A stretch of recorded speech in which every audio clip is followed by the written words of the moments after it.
everybody. And we are live. Hello. Hello, everybody. Alrighty. So, let me adjust the sound here a bit real quick. I feel like it's a little loud on... Whoops. I'll fix it on my end. Fix it on here, too. Excuse me. There we go. That's a bit better, I think. Chat can tell me. It needs to be louder or quieter.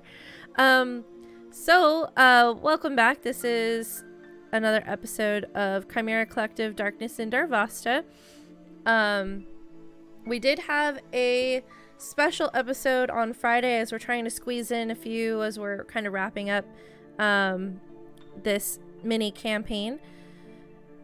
And so we had a special on Friday, and on Friday a couple things happened. So before that, you guys had discovered this ruined church, defeated these cultists and this figure that was doing something strange with this book. Looked like you weren't exactly sure what she was doing, but there's cracks that happened in the floor of this ruined church, and there was sulfurish smells and beasts trying to claw their way up and out. And luckily you put a stop to that. The book, though, had a bit of an impact on a few of you, seeming to allure and influence. I believe it was just two of you that ended up getting kind of under the sway a bit. It was Seth at first, and then Sybil. Sybil, unfortunately, got hit with the whammy a bit strongly due to some unfortunate rolls. Started feeling this other presence within her. After that, you were pretty careful with the book, deciding to kind of send your strangely found ally of this caster, this war wizard, Anita, and her familiar. And finding this boy in the wall, you sent them away over to the farm, going to stay at the cabin, sending some notes and other things off through the box. I'm just kind of quickly summarizing. There was a lot more that happened, but you, in the night, during the watches, Sybil seemed to disappear.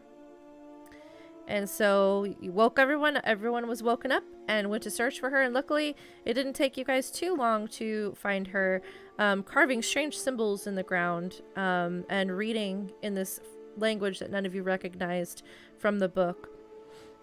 Glowing green. Managed to rip the book, Crystal shot the book out of Sybil's hands, kind of halting whatever ritual or spell Sybil was unconsciously doing, and recovered the book. Sybil coming back to her senses. Still feeling off, though, and hearing voices in her head. Heading back to the cabin, you guys made some plans for trying to get rid of the book. Got a response from the Chimera Collective the next day, with a bag that could safely get the book back to the collective, and so you did so, placing it within this sort of nullifying bag of holding and sending it back through the box. This box, for those who might be joining us, transports things from our agents back to the home base, back to the collective.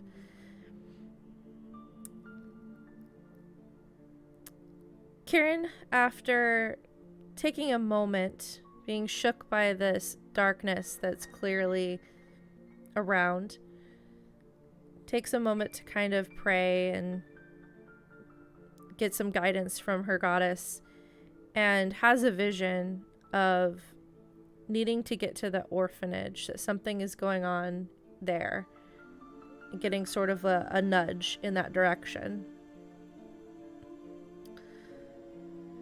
So you guys decide to head back to town, stopping by the farm to see how the boy and Anita are doing, only to find that it's completely empty. Some figures came in the night and they walked off with them into the woods, but you lost the trail. Heading into town, you realize the town has gone oddly still. People are shutting their windows. You learn that people have been going missing, and people go missing a lot, and that's fairly normal, but for this area, unfortunately. But not in this great of number that happened just this previous night. Something changed.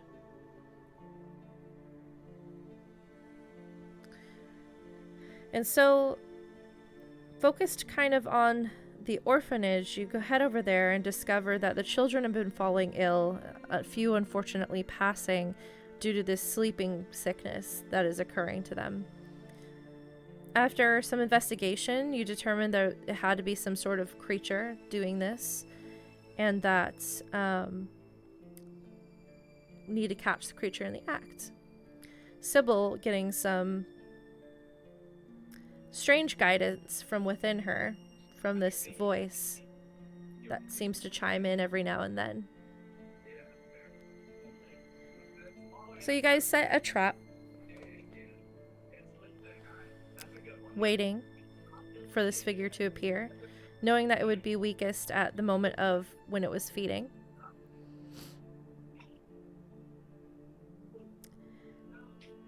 And it did appear, and you did attack. And a chase ensued. And with the use of Hunter's Mark and some flight, Hunter's Mark from Fudge, a little flight from Kieran, and swift feet, being willing to take damage to jump out a window to make the pursuit happen at as fast a pace as you can. There were luckily no hindrances to following this figure, even as it turned into a vulture and flew off. Following it back to what you assume must be its lair, you discover two other figures with it. And that's where we'll get started. I'm going to go ahead and bring us over. Did I forget anything? I've had a long day. I'm just going to tell you all right now. It's been a long day and my brain's a bit fried. So if I forgot any key points, or I do forget any key points throughout this episode, please chime in. Help a girl out. I think you covered everything. You did mention after we ended the stream last time that you gave... Again. Okay. Yeah. I thought I had set it up. I was like, oh, I'm going to change it to this map. And then I ended up keeping that map. And then I ended up adjusting the original map. And so I went through a journey of decision making. That's kind of every D&D session. So I get it. Yeah. Okay. So I'm going to bring you guys over to the map. So you can see, we'll get some music change, show you guys what these figures look like. Let's see here, players, tag, there it is. Oh, welcome Ink and Liar. Welcome guys, thank you for joining us.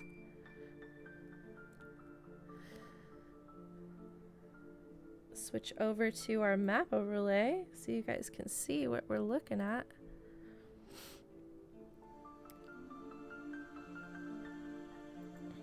Whoops, that's annoying. Okay, I need to figure that out. Hold on. I think if I take the tab, nope, that doesn't work. Alright, I'm gonna bring us back to the players cam while I figure out my reason why Roll20 is not on its own thing. Darn it. Sorry guys. Did you make a separate Roll20 window for it? I did not, and that is my problem. So now I need to recapture it. Cause I haven't used a map overlay in a couple episodes.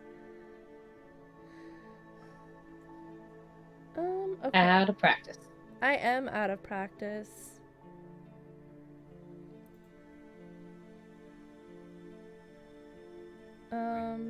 Let's see. How do I get it to set to this now? Let's see. The little yellow square is gone. Sorry, I'm kind of new at this, so but it should still be there in the scene selector. You just have to point. You just have to point to the new instance of Roll20. Okay. So I go into studio mode and then I can go over to this, I guess.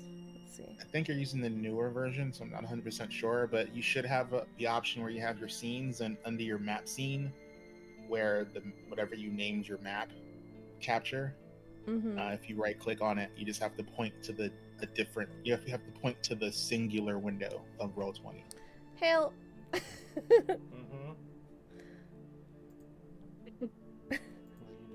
I don't know.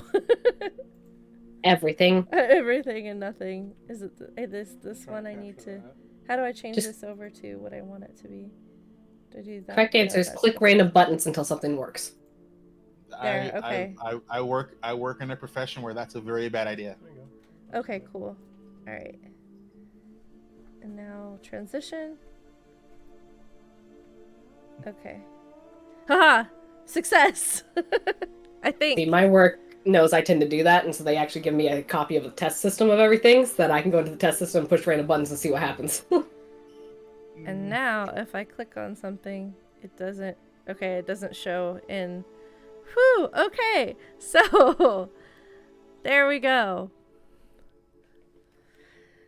So that's what you guys see in front of you. Is sort of this part of the forest that's covered in mushrooms. And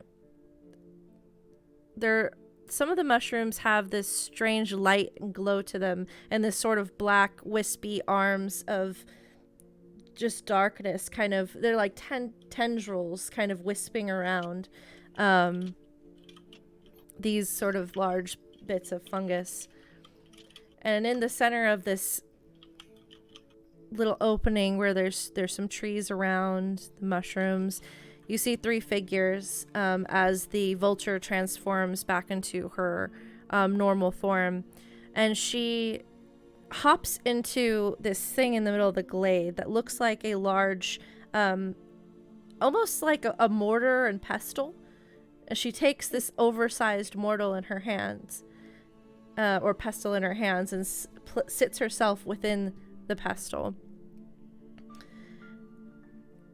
These 2 figures that look similar to her in coloring but different in style, one with shorter black hair and bones around her, the other more disjointed and joins kind of twisting in different directions and naturally, and over large fangs, dark hair and that purplish dark skin, but robed in similar way.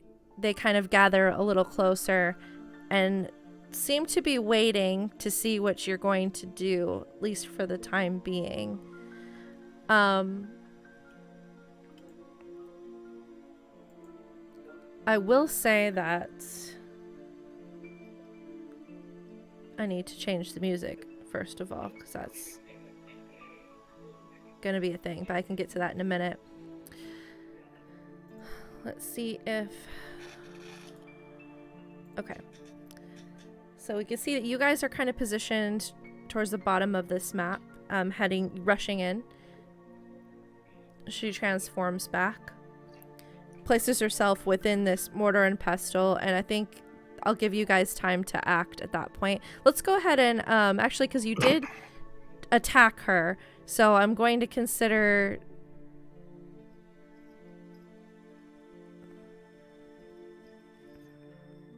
Trying to think of what they would do in that moment. The other 2 don't know exactly what's going on. They would hold for a moment. So yeah, this gives you a chance if you wanted to try to talk to them or do something or immediately attack. You guys are able to kind of make a choice here, because she just kind of positions herself and seems to call the other 2 to her and waits.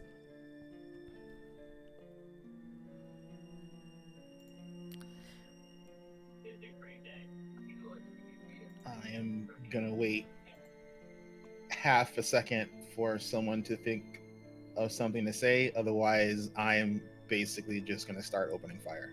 Okay. Not close enough to attack, but that's essentially what my character would do, so no hesitation on that point. Yep, that's totally fair. I have range stuff, so it's like it's Yeah. Are we still in initiative or not? There we is were not an sort of initiative. Exploration. Yeah, because you chase. guys had a chase. So there's Okay, no, so yeah, you're out of that previous initiative. Yeah. All right. Okay. Let me show you guys in. Let's see, display in VTT. Can I display this on the main screen now? Let's see.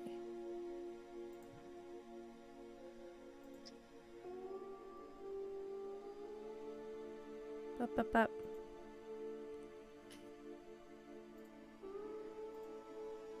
Oh, I wanted to show that to people, but I can't show them.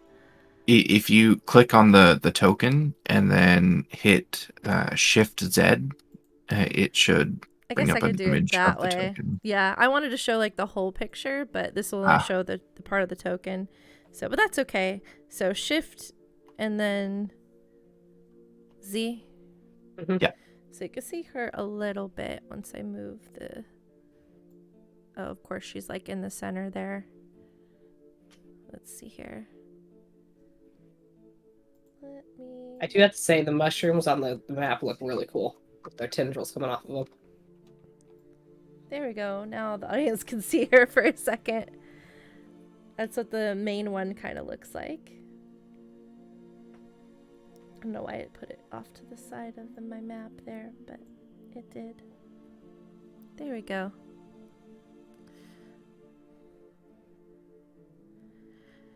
So go ahead if you guys are planning on just jumping into attack. Who's going? I'm waiting to see what anyone else does, and then if no one does anything, I'm just gonna start. Yeah, I mean you guys are heavy breathing. You were rushing over there. Now there's this weird pause. Yeah, what would you do? Attack? Then that's fine. Kieran, why don't you go ahead and roll an attack, and everyone else roll for initiative. I don't have anything ranged, so I was waiting for a ranged person to attack. Okay, Yeah, that's not a terrible initiative. Let's get some different music here. Ba-ba-ba-ba. You know what? Yeah, because I'm gonna spell slot attack. So because I wanna spell attack. I don't wanna risk her not getting hit. So +7 is 23. 23 hits. Okay, and that's gonna be 1, 2, 3. As I basically casting guiding bolt. Okay. On her, and I will put that in VTT. Boink.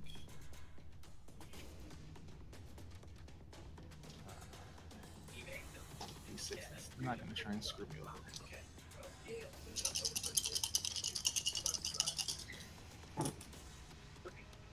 Okay, that's acceptable. I'll take that. That is no extra damage. That is 18 points of radiant damage. 18 points of radiant. Okay.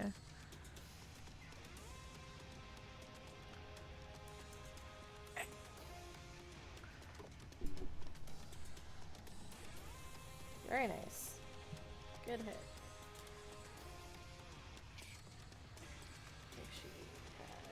Yep.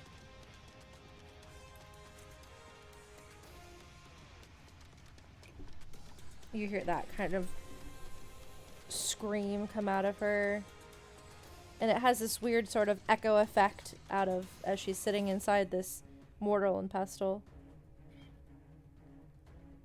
That just looks so weird. Like she's trying to like row a barrel down. She is. She's trying to row a little barrel. It's really sweet, I swear. Yeah, you know, and the depictions of like, you know, tormented souls are just for decoration. Yeah. 100% how that works. All right, let me bring up a encounter thing. Sorry, DM is slow today. But I care for all of you very much. You're all awesome. And patient with me. You had to resolve the attack first. Anyway, so. Yeah.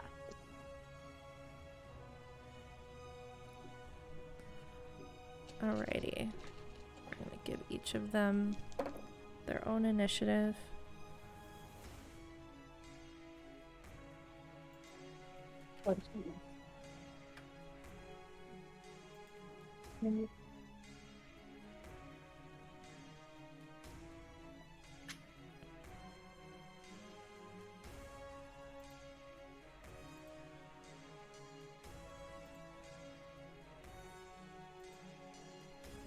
Sorry, that's a 15.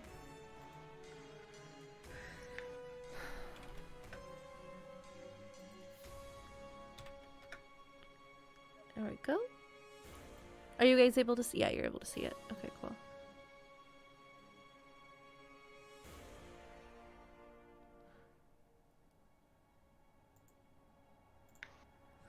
Let's see, there's another 11. So let me see what their dex is. Okay.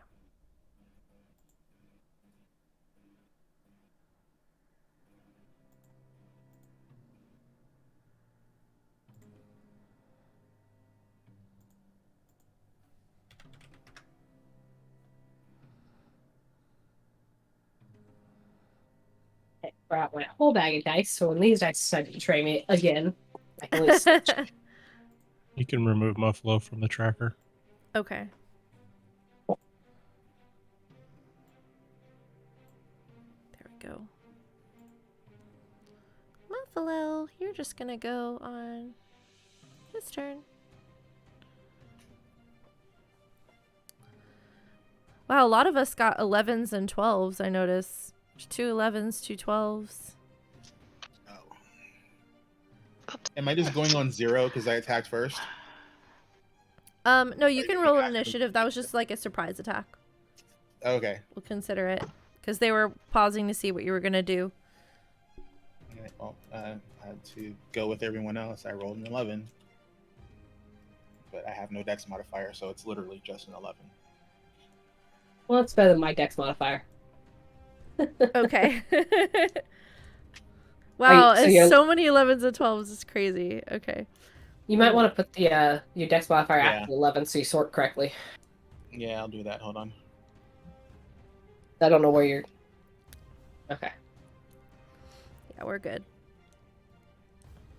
And I need to I can't believe I'm at the top with a 17. Oh my god. To be fair, I think you're usually towards the top of all of our initiatives just because you have dex. All right. Yeah, but it wasn't a great roll. So, Yeah, but you have dex. Yeah, true. I love this map. It's so pretty, first of all. It is very pretty. It's beautiful. Yeah. I've been admiring it. So, the beautiful tendrils of darkness kind of flare up. And I need everybody, because this is a glare action, gonna need you all to give me a con save. Oh, yay, we're in their lair. Fuck, we should have killed her first. Well, we need the other two. It's more fun this way. Ooh. Does this have anything to do with frightened or poison? It does Just not. curious. Okay. Good checking out, but nope. A gnat kraken for 26. Very good. Nice. You resist whatever is happening as the tendrils go and touch your cheek. You shake it 5. off. A 5? Okay, you're gonna... Oh, dude. You fail. Roll a d4 for me, and we'll come back to you. 17. That passes, so you're able to kind of shake off. And you hear deep in your voice, or deep within you, that voice is just strumming again, like encouraging you to kill the traitors. Kill them, traitors. Voice is very unnerving sometimes. I love it. That's the price you pay for being a warlock sometimes. I don't know what you're talking about. Just kidding. Just kidding. It's totally not obvious what happened, right? I did change her character card to reveal it. Yes. It's like, yeah, I love it when that happens. Surprise warlocks are great. Yeah.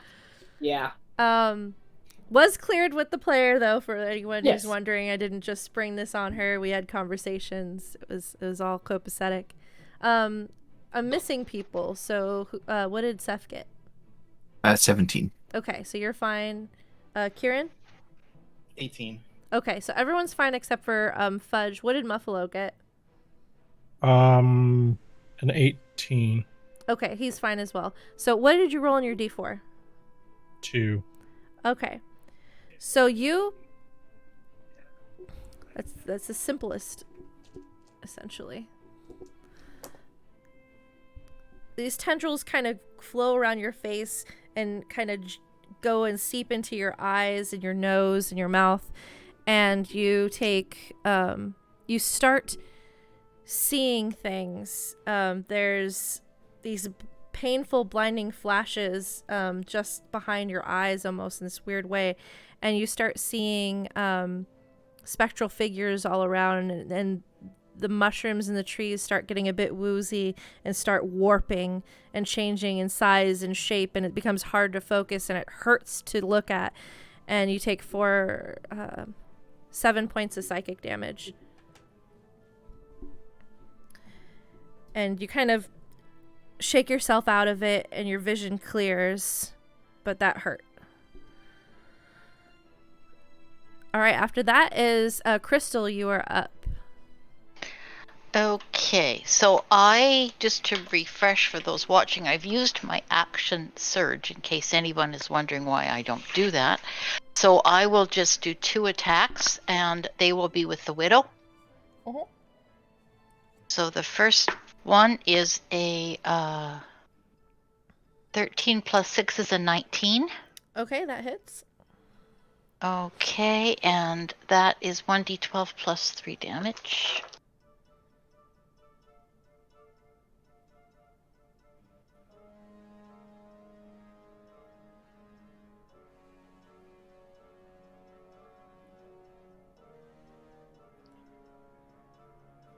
Okay, so that's 12 damage for the first hit. Okay. I believe. And you're striking the figure inside the mortar and pestle? The one I was attacking previously, if that's possible. Yeah, that's this one. The looks to be Okay. the leader. Their horns okay. Their horns are the longest and largest. They seem to be taking sort of a power stance. In the center, so yeah, they're the leader. And you notice that the shot doesn't quite, like before, it doesn't quite go through as much as you would expect, but it does do damage as it pings into her shoulder and she kind of snarls. Okay, and my second shot is going to be a Nat Kraken. Oh dang! Heck yeah. Plus, now is that what happens with a nat double 20 damage. Okay, Mm-hmm. so that is going to be, with the modifier, that's going to be 26 to attack. Dang, yeah, that's going to hit for sure. And that will be 2d12s. I'll have to roll one then the other. Mm-hmm. If that's all right. So that's a 9, and I roll separately, right? I think usually what we did was we would roll the damage and then just double the damage, right? Oh, okay. So that's 9 plus 3 is 12, so that's 24. Okay, nice. That's really good. And now, that would be my turn. And when I reload this time, I am going to reload with my acid rounds. Nice. Okay. So, Crystal aims the shot, shoots, the figure takes one in the shoulder, snarls and lifts her head up only to take another one right in the side of her horn. Blood kind of going down across her face. She's not happy about that. And setting up the acid rounds. That brings us to her turn. She takes out a dagger and slashes her wrist.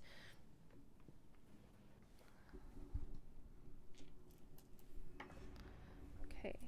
Takes a little bit of damage from that.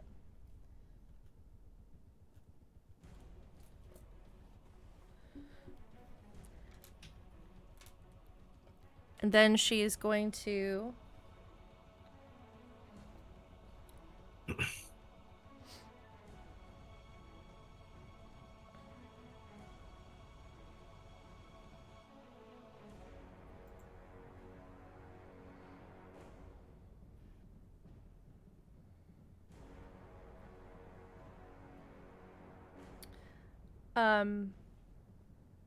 make sure that I have the range here.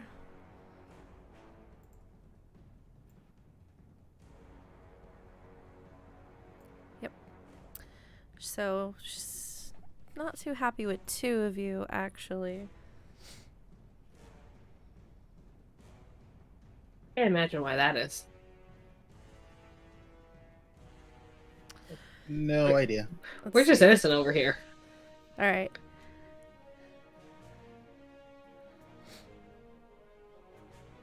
Crystal. I'm gonna need a wisdom save from you. As you see her start to chant something and swirl magic. It's cocked. Okay, that is a 14. 14.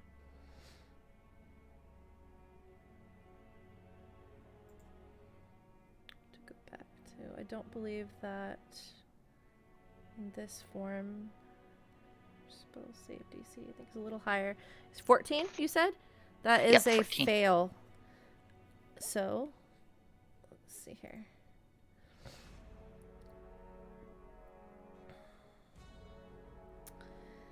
She swirls this purple, like, kind of purplish magic in her and forms this eye, and the eye has teeth. And she thrusts it forward, and it kind of just flies right at you, Crystal, kind of chomping and biting until it gets right onto your face. And then the magic seeps in. You are sickened. You have disadvantage on attack rolls and ability checks. At the end of each of your turns, you can make another wisdom save. If it succeeds, the effect ends. So you currently have disadvantage on attack rolls and ability checks until you save. Okay. It's not fun.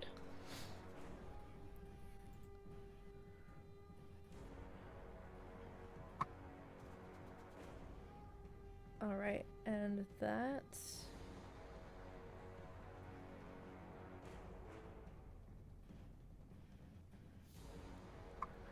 she is going to move.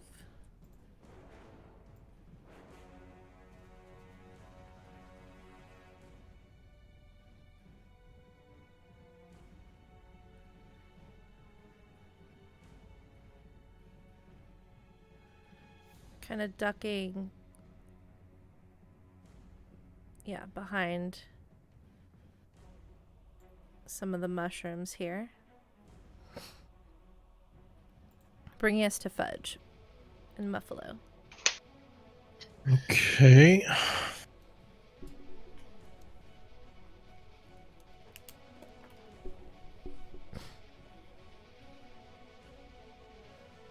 Okay, so I'm gonna move 10, 15, 20, 25, 30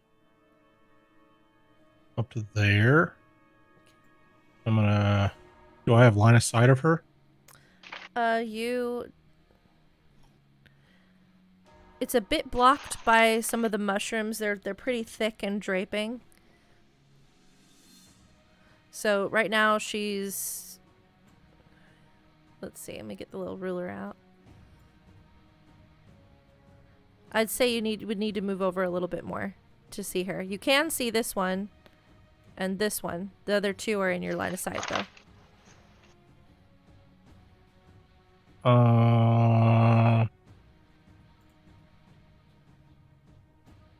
All right.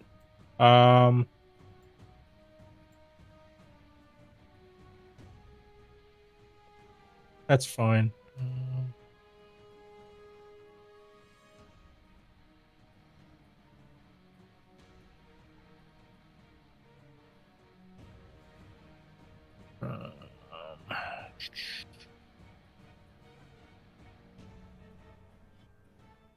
I will just if I don't have line of sight of her at all, then I'll just chuck my javelin at this other shithead. Okay. Straight ahead. Got it.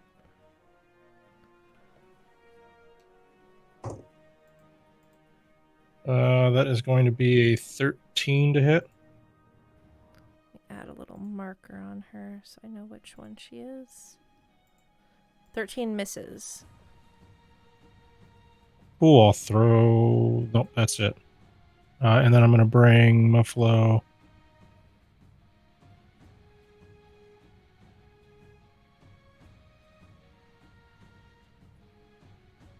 I think right there. Okay. Yep. Alrighty. Sybil. And he's gonna... Oh, sorry, Muffalo's gonna be... Muffalo's gonna be in a dodgy stance. Got it. That's it. Sybil. Yes. They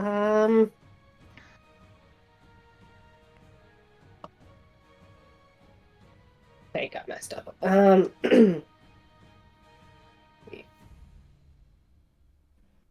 What's 30 feet?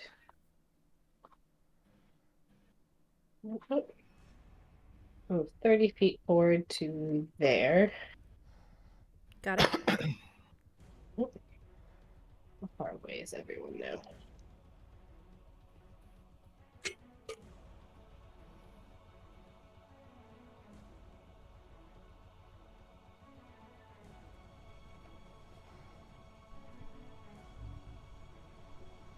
think I'm gonna have to use my action to dash. It's not my original plan, but that's what we'll have to do. I don't like that she... Yeah, I'm going to dash. This one's got my focus for now. Got it. And while I'm moving for my bonus action, that hatred that I feel in the back of my being, the one that's whispering about traitors, kind of comes to a boiling point, for lack of a better terminology right now. Yes, it is. And flows out of me as I cast Hex. Nice. She is hexed. Choosing one ability. When you cast the spell, the target has disadvantage on ability checks made with chosen ability. There's no save to hex, right? It's just, it happens. Oh, it's a curse. Yeah. It's a curse that just happens. See, what abilities do I want to take? So she'll have disadvantage. Let's go on Dex. Okay. Checks. Let me mark that for her.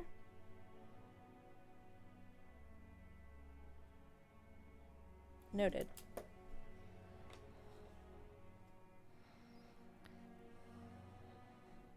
And that'll be in my turn, because I was movement, action, bonus action. Yep, in my turn. Your eyes kind of flash green in that moment and become slitted.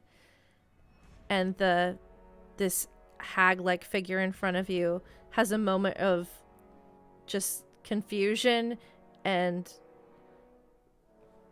seems to be kind of like trying to piece together where she recognizes that from. That's fair. And that'll bring us over to one of the other sisters of the three night sisters. This like one every is time you say sisters, I always think of like freaking Hocus Pocus. Just like, I just like sisters. They could be saying that in their own language, you don't know. The right setting for that. Yep. That is true. She...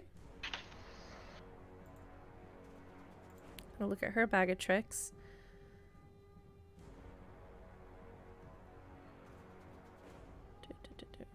Yeah, we'll do that. She doesn't like you getting very close. Let's see if you're in her range.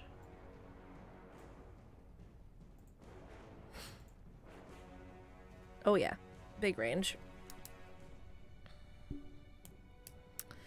Let's see, does she want to change? No, she don't want to do that actually. I want to wait on that one. Sorry, decisions. This is when you have more playing spellcaster creatures are much harder than playing creatures that just hit. I will say. I mean, what concerned me is you said bag of tricks. Now I don't know if you're just using that phrase or if she actually has the bag of tricks item. I wish. I know. No, don't worry. You don't have to freak out that much. Please, I hope she doesn't have the bag of tricks item because that thing sucks if it's not on your side. I mean, when you're a spellcaster as a player, you sit there all around playing your thing and then it changes at the last minute and you have to make decisions anyway. But now you have 3 of them that you're playing right now. It makes sense. Takes a while. Just getting used to it. Yeah, okay, she'll do that one. That makes sense. That's a big range. Okay.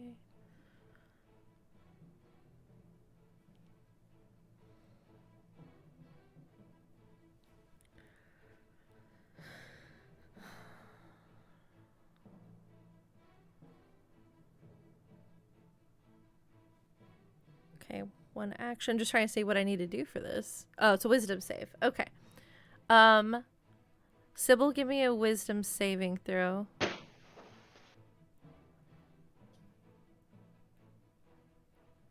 That's going to be another 17. Okay. That does save.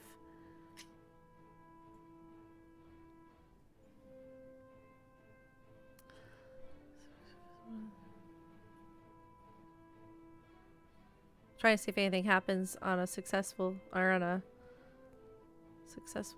If there's any additional things. No, I guess not. So it just doesn't affect you. So you see this magic kind of forming from the one up on the tree trunk, and hers is also this sort of light, sickly purple color, and this beam of magic comes towards you, and you feel like it's trying to pull an emotion out of you, but it comes into contact with this other presence in you, and with your own will, strengthened by it, is able to kind of push it back as they have a battle of wills for a moment, but your will is stronger now. It's reinforced and it's angry, and you're able to push it off. So that is it for her. Bring us to Seth. First thing I'm going to do is move up to here, which I believe only gives me line of sight on this one up here. Unfortunately. But that is what it is. I think I'm actually going to use the ruler before I open my mouth. Okay, she's within 30 feet. I think I'm actually going to use my action to cast Detect Magic. Okay. To see if this one here is carrying any magical equipment on them. Okay. So you used your Detect Magic, and that one, let's see.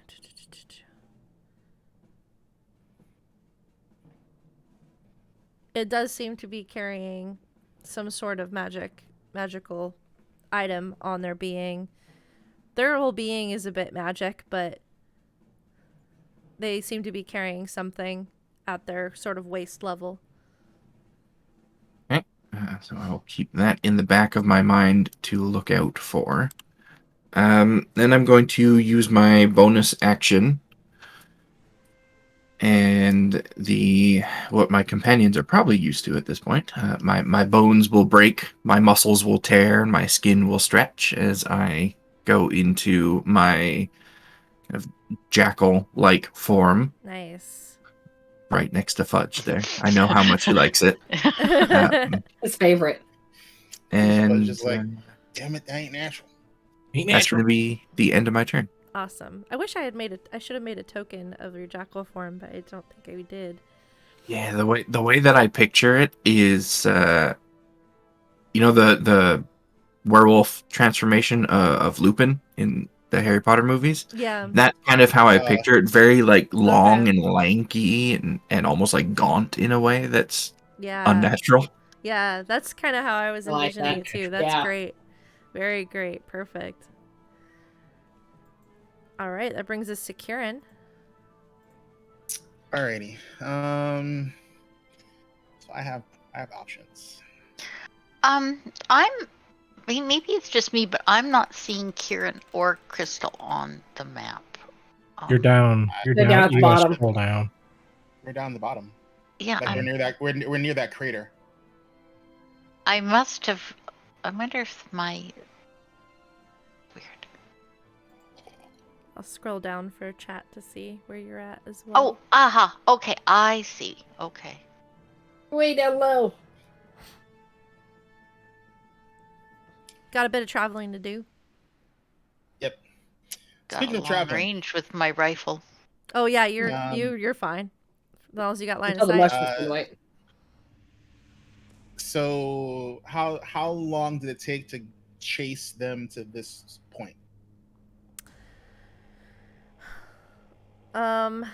It was probably a bit of a chase. So longer than a minute. Much longer than a minute, yes. We're Okay. talking like 15, 20 minutes of full sprinting. So you flew, which gave you a head start, and then when that your wings fell, you just sprinted. And the others could kind of keep pace, a little bit farther behind you, but kind of following your lead and your tracks through. They saw you by sight and then saw where you went down and followed suit. Combined with the hunter's mark, allowed you guys to kind of guide you easily to this path. But yeah, it took you guys probably about 15 minutes of full sprint. Alrighty. So as a bonus action, I'm going to engage my step of the night again. Okay. Step of night. So Kieran, like her little spectral constellation-y wings appear again, and then like flickering into existence, hovering above her head is a halo of moon and star-shaped symbols. And as an action, I am going to trigger my channel divinity. Okay. And I'm going to activate Twilight Sanctuary. Okay.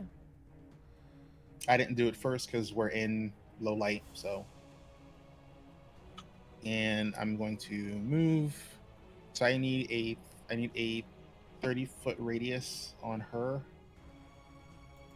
And she's going to move 30 feet to here. And that is literally all she can do. It's all of her action economy.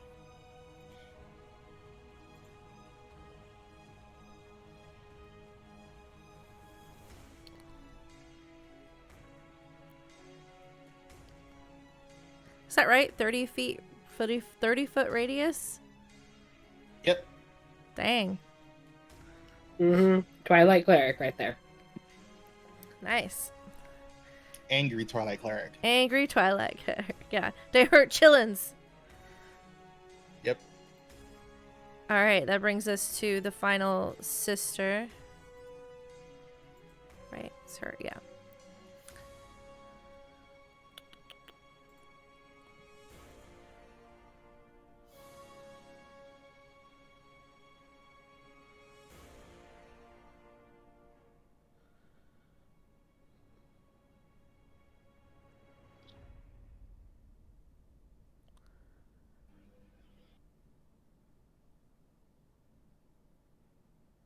Let's see here. All right, she is going to starts swirling some magic as well, and kind of is aiming her look at the strange jackal-like creature that it's appeared. And I'm going to need a wisdom save from you, Steph. Noticing a lot of their stuff is wisdom saves. which normally would be fine, but apparently not on that roll. That's only a 10. 10. Okay, so that is a fail. So you are considered paralyzed as this sort of spectral purple hands thrust forward, claws bared, and swirl around you, gripping you, holding you in place.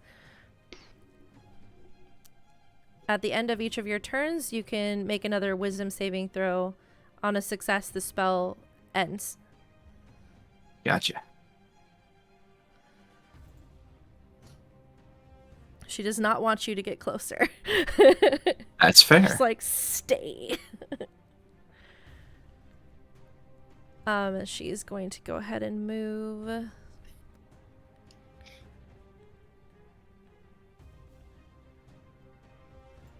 Over here.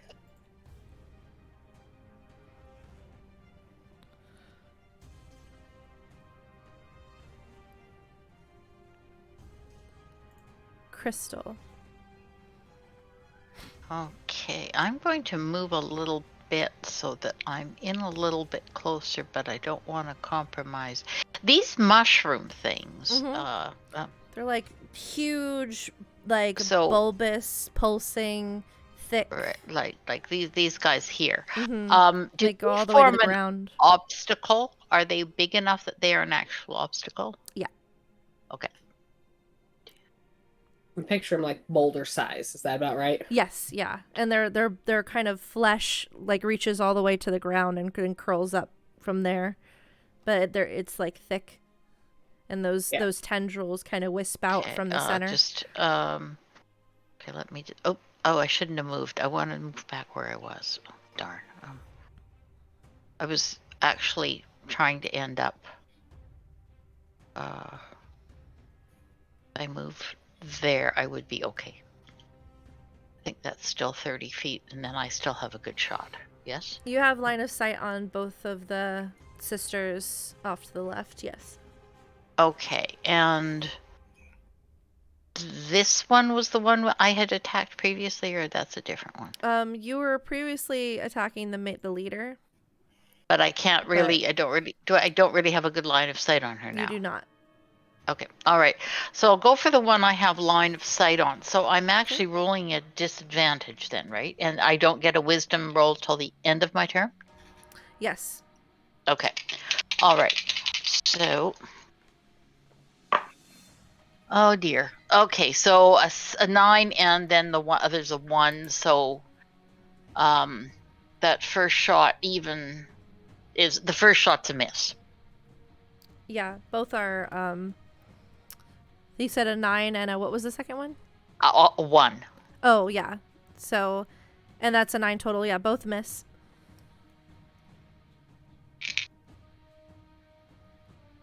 Okay. The second one, the lower one is an 8. I've got an 8 and a 12. So the 8 plus 6, that would be a 14. Okay. So you took the lower. Okay. So 8 plus 6, 14. 14 is going to miss. Okay, so that's 2 misses. There go 2 of my acid rounds. And a wisdom saving throw. Yes. And that is a 15. 15 makes the save, I believe. Let me double check it. 13 on the dice and a +2 on the save. Yes, so you did save. Okay, fabulous. So you are no longer have that effect upon you. Okay. And this like biting, like purple ghostly eye kind of pops. No longer obstructing you. And so as you go to take these shots, it's difficult. This pulsing eye was kind of biting at you and distracting you, irritating you. The shots went wide, and the creature itself, the sister, she's the one with the disjointed limbs, and she kind of scuttles about, kind of evading the shots as well. But you shake off the effect and are better prepared for the next round. Which leads us to the head sister. Crystal gets 11 points of temporary hit points. Thank you. Thank you. Very good. You see the head sister sitting in her mortal, holding her pestle, her arm bleeding from the cut that she inflicted upon herself earlier. That blood pools into the pestle, and you see this red glowing magic come over her, healing, seeming to like, you see some of the cuts and things that she had endured previously start to heal over and close slowly.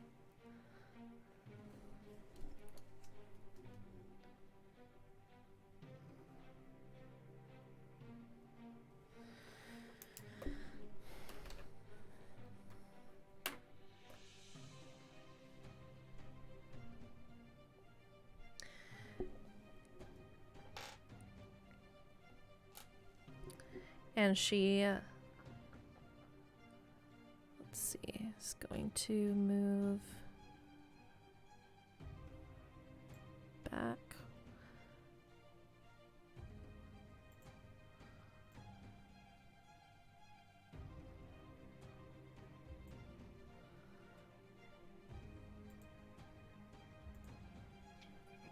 I don't like when GMs use the ruler to look for straight lines. Never. You're like, wait, never, this isn't good. Ever a good thing. When Why are they're you looking doing for this? straight Also, real quick, just because I always forget about them as a DM, did you have any lair actions to do on Oh, initiative thank you. 20? Yes, I did. I did have a lair action to do on initiative 20. Can I get Constitution saves, please? And take a point of inspiration for being honest and helping me out. I appreciate that. I may need that inspiration on this save, so I'll take it. I'll take that. So we'll Fudge resolve failed. that first. Fudge failed? Okay. Roll a d4. That was a con save? Yeah, DC, I'll let you know right now, is 14. Buffalo 15 on saved. Okay, 15 on the dice and 6 for 21 saved. wonderful. Saved. Also got 21, so saved. Got it. Kieran got a 19 total. Got it. Seth? Dirty 20. Okay, so Fudge, what did you get on your d4? 1. A 1. Okay. Oh, So with a 1, Jesus. the mushrooms you guys all see the mushrooms kind of like puff up again, as like each time you notice after they burst and these tendrils flare up, you guys all feel a little weird.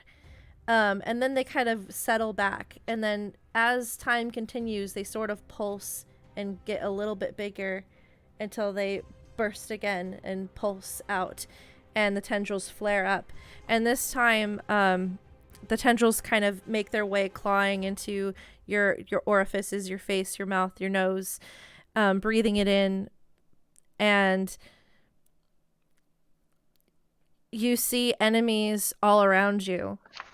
There's more sisters. There's a sister behind you, a sister in front of you, a sister to the side and back. They're all over the place, and they're looking at you. They want to hurt you. You need to hurt them first. You are hallucinating that everything is an enemy. You're going to attack the nearest creature on your next turn.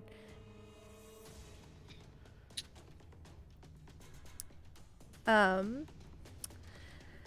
resolves our lair action. For Boss Lady, for the Coven Mother here, she is going to do what I was going to have her do before. And Crystal is just lucky that she is just barely out of line of this, I believe. I don't think I can get her. That looks like a lightning bolt to me. I don't think that counts, right? I can't get Crystal in that. It has to be more of center. It has to be like that. Yeah, I would argue that Crystal is not caught up in this. But Seth, Fudge, and Sybil are. I'm going to need dexterity saving throws from you. I auto-fail because I am paralyzed. Hey, That is paralyzed true. will keep you from attacking people. That is accurate. Thank you. Well, I'm gonna fail with that with a 9. That does fail. No way that saves. 21. That saves. Furious, on alert, seeing enemies everywhere, you definitely dodge to the side. However, as this charged purple electric energy pulses between her hands, forming a ball, and she shoots it forward in a straight line, you are going to take half damage from this. And the others, if you rolled... What was the rolls again? Were they... If they're below a 15, you failed. Mm-hmm. Okay. And then the auto fail from being paralyzed. So that will be... This is going to be not pleasant. Where are all my d6? I need more d6s. All the d6s. I don't like that. This is so fun. I only get to do this when I DM roll this many d6s. It's beautiful. 4, 5, 7, 8. I mean, give your druid time and withered waste. She'll be doing that soon. That's true, yeah. Yeah. All right, so mathing. The downside of rolling so many dice. Maybe you should just roll less dice so you don't have to math as much. Oh, I see. That's the secret, huh? Mm-hmm. Yep. It's going to be 30 points of lightning damage. Oh my jeebus. As it crackles and forces forward. And she laughs as the lightning goes out. Her sisters echo the sound. So Fudge, you will take 15 points. And that's it for her turn. Which brings us to Fudge. Fudge, there are enemies everywhere. Oh my gosh, what are you going to do? You need to attack something. I'm going to attack the one right behind me. Yeah, get that sister. It snuck up on you. Now, am I doing my actual attack action? So I would I would do twice? Or is it just one hit? You see them as an enemy. So it will be an attack action. Okay. I assume this is against me? Oh, yeah. Okay, so you'll be rolling with advantage because I'm paralyzed. Oh, that's not good. That's not good at all. Oh, it gets worse. Oh, no. Yeah. Yeah, it does. Paralyzed is not great. Okay, so that is like, well, it's like 25 to hit. Okay, well, that certainly hits, and that is an auto crit because you're within 5 feet of me and I'm paralyzed. Yep. Oh. That's not good for you. Sometimes knowing all the rules isn't a good thing, Fox. Gotta be fair. I know. Okay. Yep. All right, so thankfully you don't have a hunter's mark on you. All these Welcome, Renvi Raiders. Woohoo! we also had the Amy raid. Oh, Amy Raid. Sorry I missed you guys. Thank you. Welcome. I'm focused on the battle here. Okay, so sorry. We're just rolling our dice normally and then doubling that and then modifier? Yes. Yeah, so you just roll roll your dice and then double whatever's on the dice and add your modifier. That is 14 points of piercing damage to you on the first one. Okay. And then I roll again. There's a slim chance I could survive this. That is a 17 to hit. That will be another auto crit. Okay. Jeebus.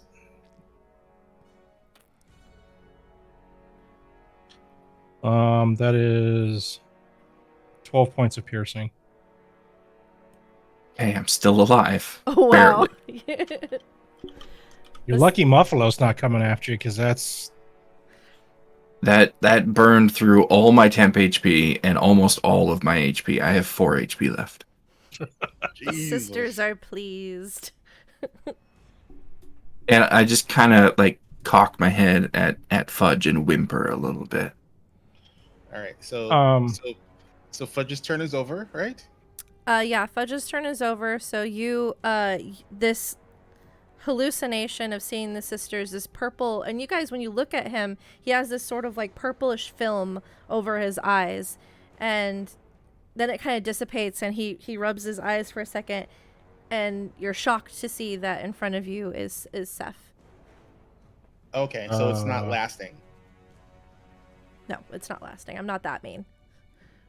Well, I mean, Just around. I mean, all right. So then instead of breaking the charm, he gets back. Fudge will get 11 temp HP at the end of his turn. Oh, cool. That's helpful. All right, Sybil. Right. Facing off with his sister. Just to double check, as I was trying to search up the rules, but I couldn't find it quick enough.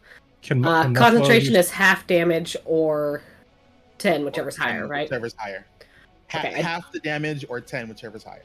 I did manage to roll 15, which is exactly half the damage that I take. Is that a pass in the concentration? Okay, so the hex is still up. So, Hex is a concentration spell. Oh, okay. So, yeah. So, a 15. So I took the lightning. Because you took the lightning damage, it would be half the damage, right? So 15 would make the save, I believe. Yeah. Just barely. You just barely made that save. But which is why I was trying to double check the rules of how much it was. Yeah, no, good job. Fudge, you were trying to say something, or what was it? Sorry. Yeah, can Muffalo still move on his turn? Yeah, sorry about that. When Kieran popped in about the health, I just started moving on. Sorry about that. But end of turn. That's fine. But we can't forget Muffalo. He's gonna move to the center there. Okay. And if I don't order him to do anything, he just takes the dodge action. Got it.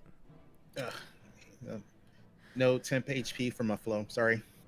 That's cool. That's all right. Sybil.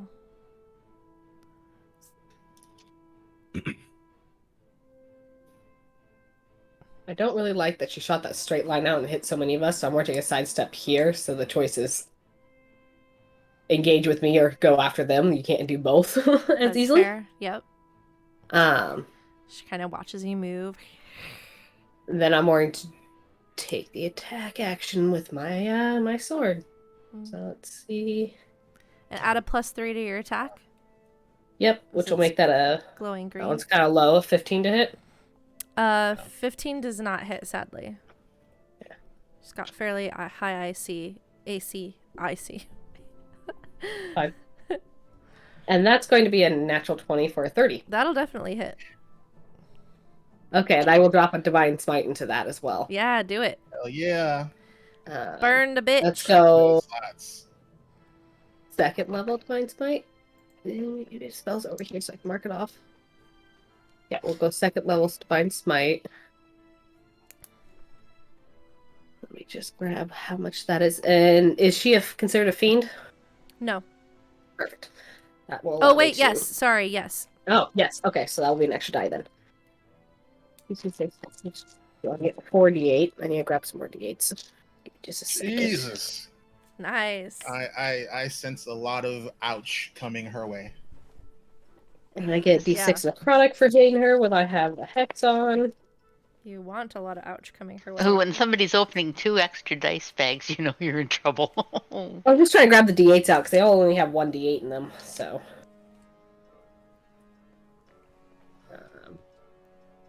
38 from this one. Okay, there we go. Do you need radiant or necrotic broken out? No. Ooh, that's a lot of really high rolls. So it's gonna be 10, 15, 32 plus 4, so 36 points of damage. Is that including the crit damage as well? Oh no. So that would be, hang on, all the dice, right? You double the damage on the dice plus and then add the modifier. Plus the modifier. So it's gonna be 68 points of damage. 32 is just the dice. Dang. 62? 68. 68? Whoa! That was from the Divine Smites and everything? Yep. I rolled really high on my Divine Smites. I did not roll below a 5 on my d8s. I had a 5, 5, 5, 7, and 8. I rolled really well. Oh my goodness. Hold on. That's too It's so necrotic. high math, I have to add. I need my calculator. Yeah, saving those divine smites for crits is the way to go. Yeah. Yes, Yes, it is.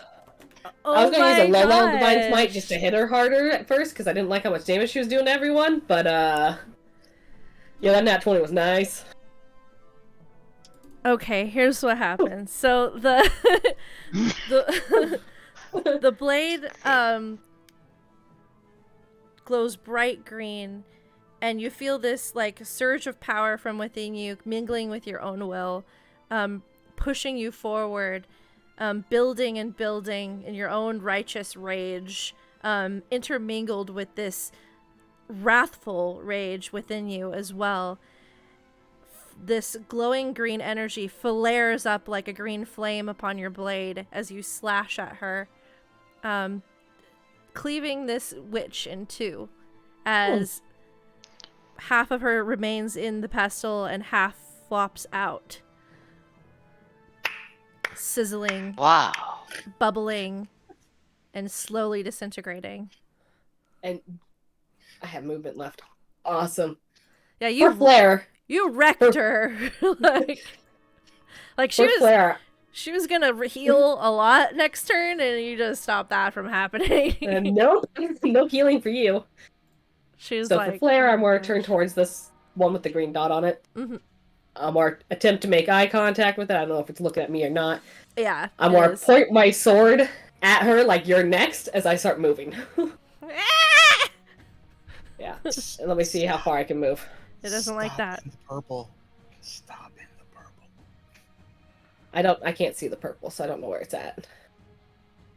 But I'm hoping theirs in the purple. But I still might be out of your range. I don't know. I mean, that's fair. So I can't see the purple, and honestly, she would know exactly where that falls anyway. So I don't think the sanctuary is visible. You are in it, but It sounds like it's visible from its description. I don't remember its description, so I don't remember if it's visible. Oh no, it is. It gives off dim light, so it is visible to us. So I just don't know how to make it visible to all of you, but you can see it on it's okay. the I can chat always screen. go to her and see if I'm within her 30-foot range. Let's see here. You can also look on. Yep, I'm within 30 feet of her, so I'm fine there. The stream will show you because they can see what I see. Okay, yes, I'm in within range. I just try not to look at the DM layer screen, so. That's fair. That's why I pop out chat so I can see chat and not have to be in the Twitch window. Yeah. Yeah, I just don't like looking at the DM screen because sometimes know there's stuff hidden on there. I didn't know you could pop out chat. Oh well. Anyway, that's a lesson for me to learn later. Let's see bonus. I don't think I have a bonus action, so unless you consider my intimidation a bonus action. Just kidding. All right, And, so oof, that finishes. that roll did not like you. You get 7 temporary hit points. You know what? I will take it though. I will take it. You actually do have a bonus action if you're still concentrating on hex. Oh, that's You can right. I move can it. shift X. That's so true. as Yeah. I'll retcon that. As I put my blade to her, that darker, the energy grows a little bit darker as it shoots out towards her and surrounds her. Okay. I think it just carries over the same disadvantage, right? I don't get to rename it. No, you get to change it on a new target. Okay. So anything you want to change it to? I'm trying to remember what everyone does, but I think Dex is still one of our higher used saves against people. So I'll leave it as Dex. Okay. No, it's a check, not a save. Remember. Oh, is it checks? It's Okay. checks, not saves. That's right. I remember that now. I personally like to use strength or intelligence because there are some horrible spells that either require a strength check or an intelligence check. It is checks. Okay, yeah, I forgot it was checks, so I will actually flip that over to strength because, yeah. Okay. Oh, that's weird. I thought Hex did. Okay. All right. Nope, it's checks. And since you're a martial type, you can try and trip her or grapple her, and she gets disadvantage on those checks. That's fair. Checks. Yeah. Yep. Yeah, Good hexing call. strength is amazing if you have a grappler in your party. Mm. Well, things to build to with this character. Alrighty. However, the same argument could be made for Dex if, because they get being grappled, would get to choose strength or athletics or acrobatics, right? Yeah. So- That's why I said trip. It says trip is at trip. Trip says strength, not Okay. a acrobatics. Got it. And as a fighter, if you have them tripped in front of you and they're down, you get advantage on your attacks. Cool. Especially if you have a bunch of other fighters surrounding with you. Yep.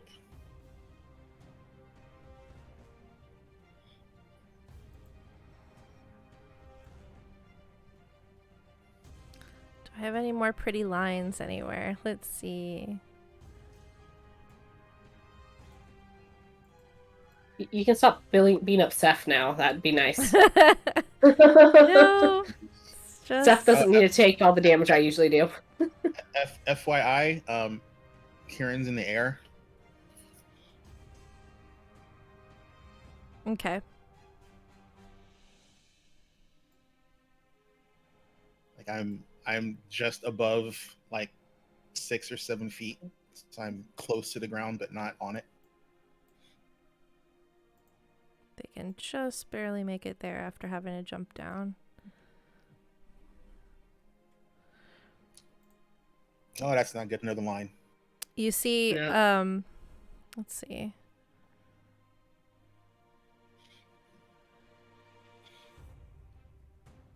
I wonder.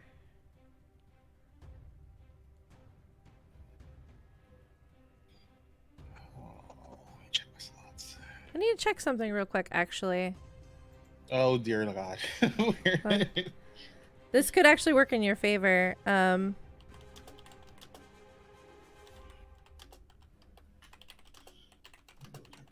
got one more of those.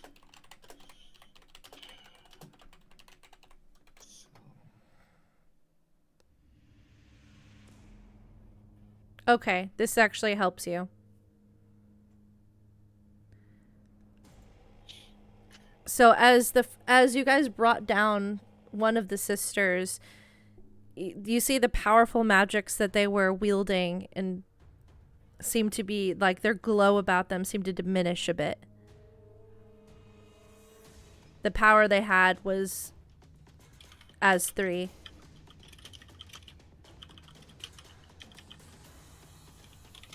So I need to bring up the normal stats for them. Okay. This is going to be much less difficult for you guys now. Oh, I was hoping to keep her up a little longer. Alright, let's see here. Yeah, the dice decide other things, though. They definitely did. I was all feeling cocky. Alright. That's the dice. I love you one game, hate you the next. In that case, they're probably going to stay up there. They're going to make an attack on you, Sybil, because you just took down their leader. Me? How strange. Need to make a ranged attack against you. Take down, cleave and twine. And that's going to miss. Yeah. Okay. So you see this purple and black beam kind of goes forward, but shoots wide, missing you. As they do feel a little intimidated at this moment, as you just took down the most powerful of their coven. And as a... what do they want to do?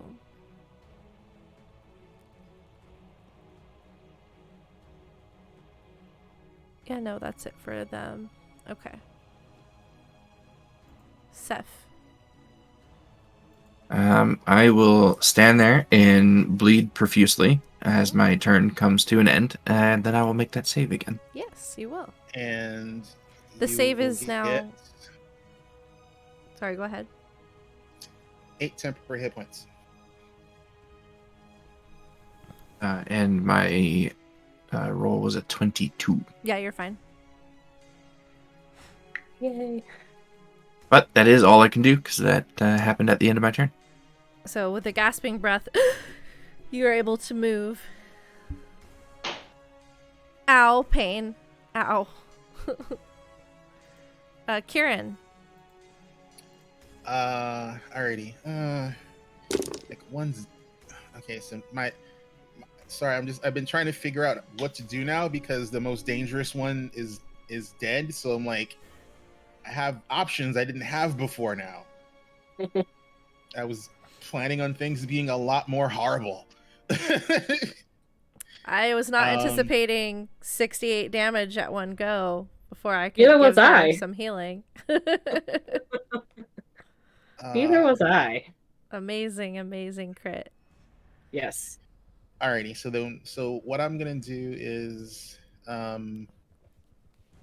Love it when the dice tell a story. I'm gonna do a little bit of heal. You know what? I'll do a little bit of heal. So as a bonus action, actually first let me move. So I'm going to move.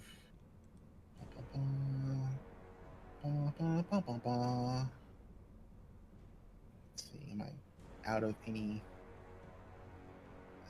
lines? I think I'm out of lines, maybe, but I'm in the air, so if anything, it's just gonna be me. So I'm gonna move there and within 10 feet. So I'm going to, as a bonus action in Celestial, say Illuminate, and then anyone within 10 feet of me. Actually, I'll pop that one in. This is. Let's see, I'll do.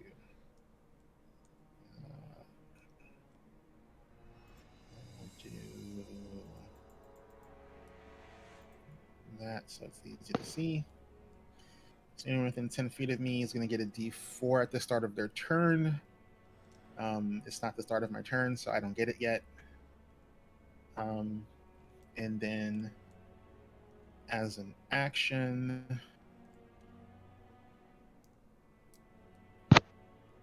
I am, let's see, I have some slots to spare. So I'm going to burn another first level spell slot, and I'm going to guiding bolt the sister with the green dot. Okay. Actually, no. I'm gonna save that spell slot. Because she has that one been hit or not? Nope. Neither of the two have. You know, I'm still gonna save it. I am going to instead use cantrip, and I'm going to sacred flame her because they seem like they might be smart. So I'm gonna risk the dex and hopefully they miss. So 15 dex save. Okay. For save or suck.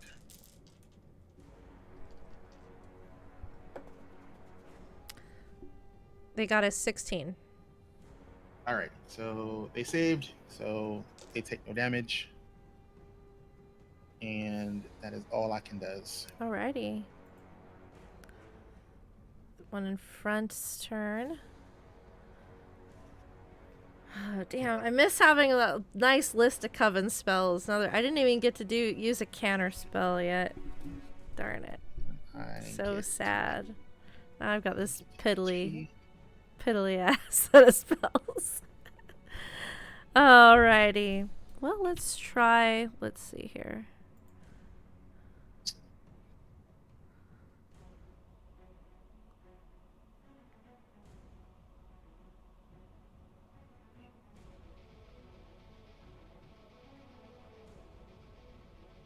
No, that won't be worth it.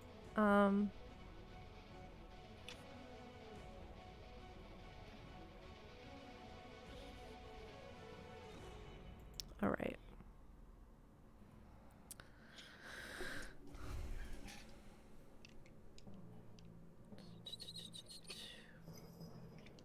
Attack.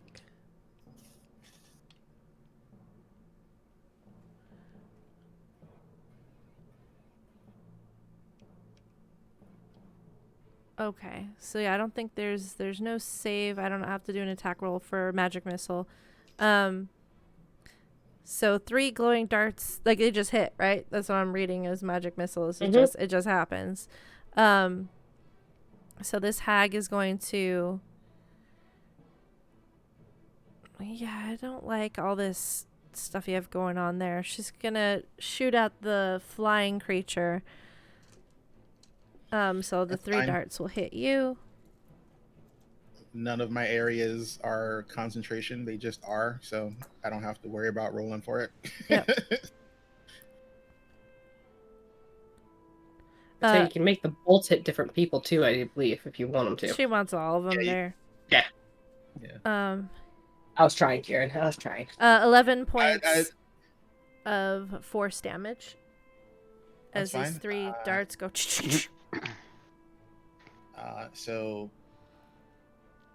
So I deflect most of that damage with my temporary HP.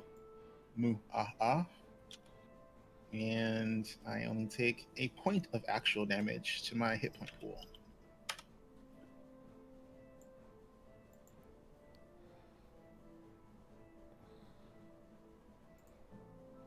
Shit, moving away. She's scooting. Scooting back. They're smart and they don't like up close fighting. That's fair. That is fair. That brings us to lair action. I'm gonna need a con save from everybody. Each one of you dice. The DC is now, DC is still 14. Okay. As the mushrooms pulse again and these tendrils flare out. Please make your save, Fudge. Oh god, that's right. Failed. Oh my gosh, I'm so sorry, Fudge. I failed as well because Okay. You're the one balance that on the made the dice. encounter, not me. Don't be judging me. Steph's not gonna like this. Oh no. Did you roll the same thing on your D4? All right. Yep. Same thing happens to you. What'd you Steph, roll move. for your D4? Sybil? A 1. A 1. Okay. And Fudge also got a 1. Okay. So both of you. Oh yeah, that's fine.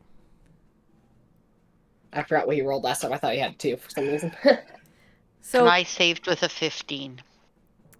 nice. I stayed with the 16. Yes. 21. Yes.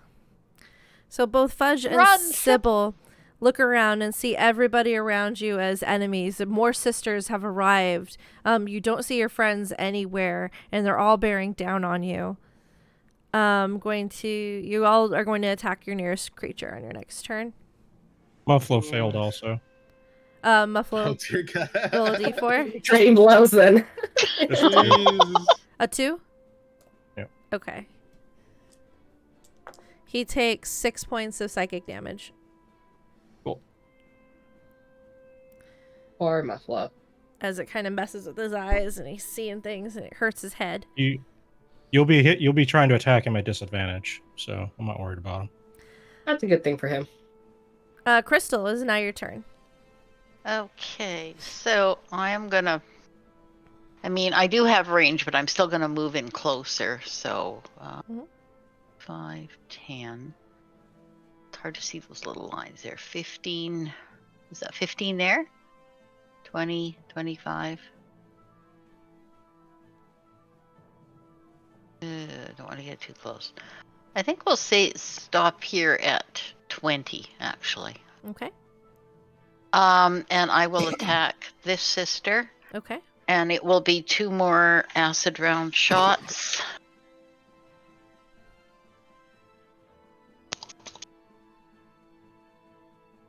The first is a 14. First is a 14. Okay. Mm-hmm. That is going to miss. Okay.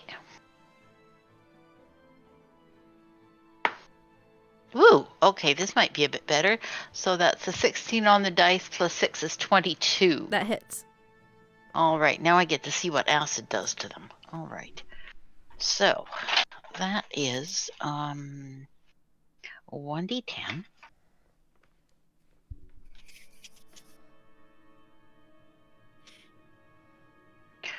Okay. With my modifier, so that would be my +3, right? So that's going to be 7 on the dice, +3 is 10, and then an additional, or it says a +1d4 acid damage. So that's 10. Oh, Daisy. And the acid damage broken out is 3.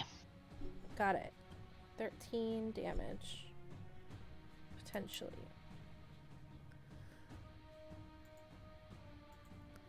Let me see if they still have the same resistances. Yes, they do.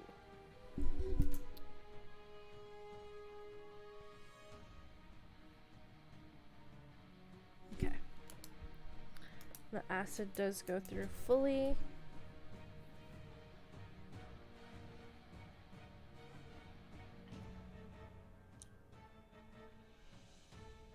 Okay. Anything else? That's all I can really do. Got it. Don't you have multiple attacks? Or Oh, I did. Yeah. I attacked twice. oh, you did. Okay. first oh, one that's was a right. It was miss. a miss. That's The right. miss. Yep. Yeah. And if But if I could do it it's again not- if you'd like. If it's not higher than what you already have as temp HP, you get 10 temp HP. I have 11. So not higher. I'm good. Fudge. Good luck, Seth. Seth over here really starting to wonder what she did to upset Fudge. Purple I mean, I Hopefully roll the mage well armor's whenever helping you. wisps I'm on doing his this. eyes. 21. Oh no. Oh yeah, that Berserker helped that absolutely much. hits. Oh no. At least it's not Let's crit hope- anymore. Yeah, I was hoping your mage armor would help. mage 7 armor points. doesn't help me on anything. Well, 7 points of piercing. Okay, That's the I can lowest take that. amount. That's the lowest amount of damage I can do that's good. on my roll. So you Oh, got that- lucky on that point. That doesn't bode well for that second attack then. If that's the lowest you can do. If I hit, yeah, that's the lowest I can do. That's definitely gonna hit. That's 22 this time. Yeah. Since I'm not paralyzed anymore, I can take reactions. Mhm. Cool. So I'm going to use a reaction here so I don't die. Seems Cool. reasonable. So from that first wound that you made on Seth, thin linen wrappings are going to like burst out of it and then begin to weave their way around her. And erupting from the ground right behind her, a large sarcophagus comes up and opens up behind her and Oh, like wow. scoots forward and closes around her, protecting her. That is a flavored version of Tomb of Levistus. Nice. So she Nice. gets 60 temporary HP.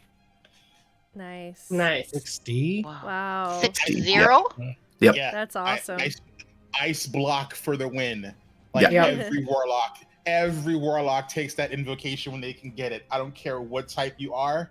Having that is a godsend, literally. You're like, nope, I'm noping right now. Sorry, I'm in Yep. my note box. You So are you do still roll the damage and the tomb. you're will 8 take that damage. HP lower from that. So Okay.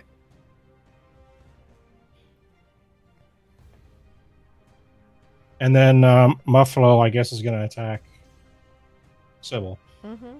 So, well, at the Well, end then with a of- 2, does Muffalo have to attack? Or is that just the people who rolled the 1? That's a DM call actually, because Yeah. Oh no, wait, I just- Muffalo rolled a 2, so he only took the damage. He doesn't actually attack. Yeah, he doesn't have to attack. I mean, he can, but He's he not, also can wouldn't. move if he wants to move. Depends on what he would do.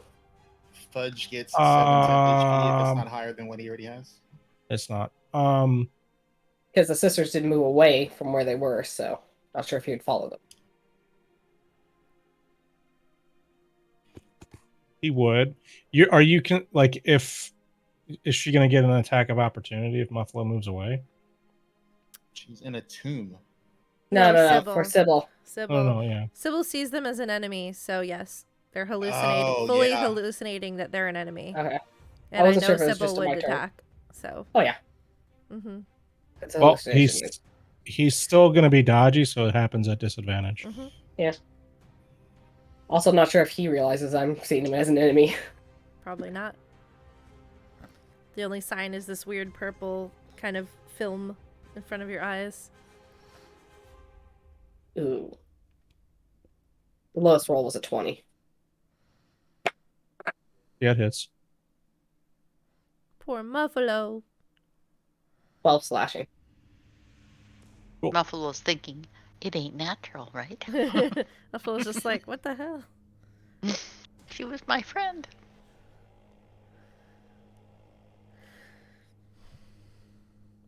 He's probably thinking it was an accident. Like, watch where you're swinging that thing. Jeez. Okay. So Muffalo moves to right there, and that's it. And Okay. Buffalo gets 11 temp HP. There you go. That temp HP, man. Oh, I got 2 people within 20 feet of me. So I'm gonna roll a die. And since they're both pre-screens can choose even or odds for which character. So roll a d4. So who do you want even odds? Who am I attacking? Oh, you're rolling the dice? I'm gonna roll the dice. You tell me, is odds gonna be Muffalo or even gonna be Muffalo? He'll be evens. I'll be odds. I rolled a 2. Poor Muffalo. Poor Muffalo. So- Buffalo's like, okay, the first time it was maybe an accident. The second time you're doing this on purpose. It's Well, like, lucky still a Muffalo got a disadvantage. natural 1. Oh, there you go. Yay. Yeah, It's disadvantage. still a disadvantage. Yeah. Yeah. So natural 1 is going to be a natural 1 then. Yeah, and then 22. It hits. Oh, for At the disadvantage. second The attack. second hit. That's right, because that was your full attack. That's only gonna be 8 slashing. Cool. God, I didn't print on any of those. Yes. Because if Sybil had seen them as an enemy, we know what happens on a crit. Yeah, I really wish you could have seen someone as an enemy with all your smite. That would have been really nice. Are you trying to kill our characters? I think I can one hit all of them with that type of damage. Yeah, and no, I'm just Sybil kidding. Sybil gets 8 temp HP if she doesn't have higher. That's one more than I currently have, so take it. Bonus action. Nope, I'm good. That's it. Wait, actually. Tired of all these night witches running away. So I will use my channel divinity to issue a champion's challenge. So I need a wisdom saving throw from the night witches. Okay. They do get to roll this at advantage, because they have, I believe, they have advantage on saving throws against spells and other magical effects. I think this qualifies, correct? Channel divinity is not a spell, but it's probably a magical effect. It is a magical effect, Okay. yeah. Yep. That is likely going to save a wisdom save. So that's a 21. Yeah. Yeah, it saves. For both of them? Oh, the other one, it hits both of them? Yeah. Okay. That would be a 19. Yeah, both saves. Okay. Never mind. It's a good thing to try. If they failed, they just couldn't move more than That's 30 just- feet away from me. One of the things they're good at is magical resistance. And that's fine. Let's see.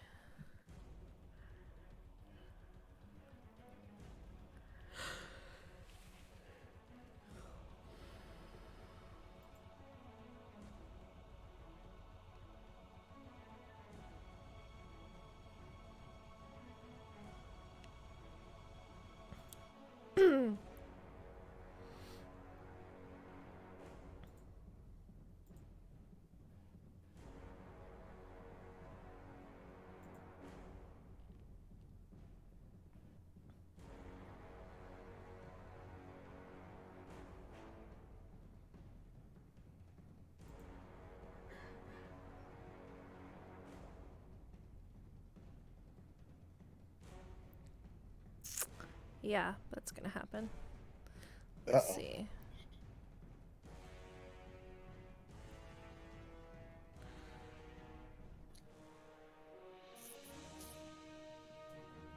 Let's see, how does she want to do this? Okay. 10, 15.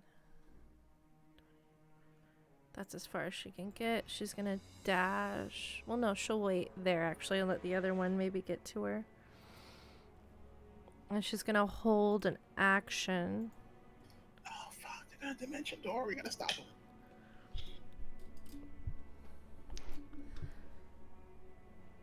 Yeah, she's gonna hold an action.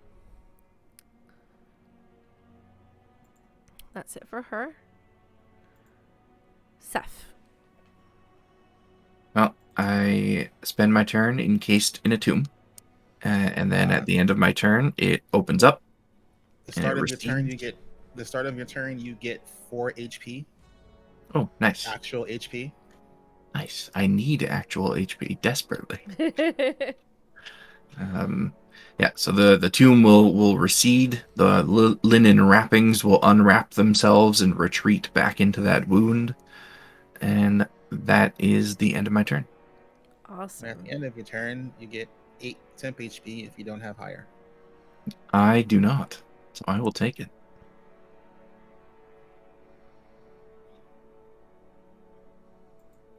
Kieran.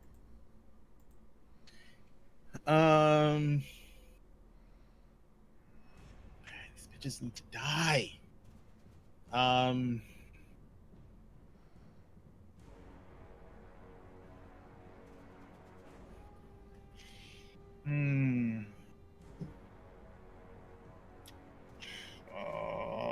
I don't like that they're running away. I really, really. You don't know what they're doing. Maybe she's just getting cover. That's what it looks like. It's like Karen is a ditz, but she recognizes running away when she sees it. Alrighty, so I'm gonna do this. I'm gonna burn my last 3rd level slot.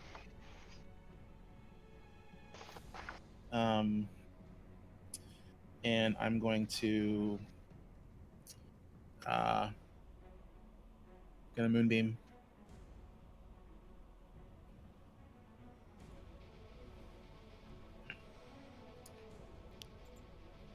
Need a DC 15 Constitution save, and let's see, it is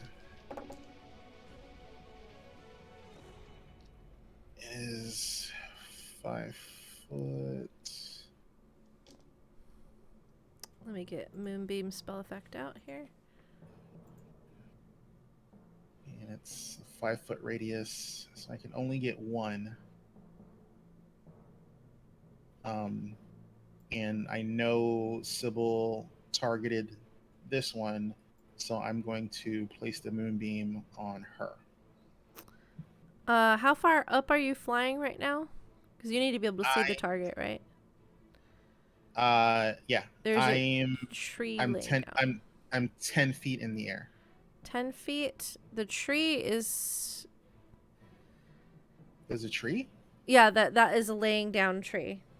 There. These are the roots. The trunk, yeah, the trunk kind of goes up, the roots go up, so it's offering her some cover. I think you'd probably have to fly up another 10 feet to see over from that angle. I can do that. Okay. I'll move a little closer. I'll just move so I'm here. And I'll fly up. And I'm putting it in these 4 boxes. Okay, So giving you control of the moonbeam. Okay, cool. So she's that corner. Actually, I'm gonna do this. Okay. She did make her save. So she takes half damage. 10. Oh, baby.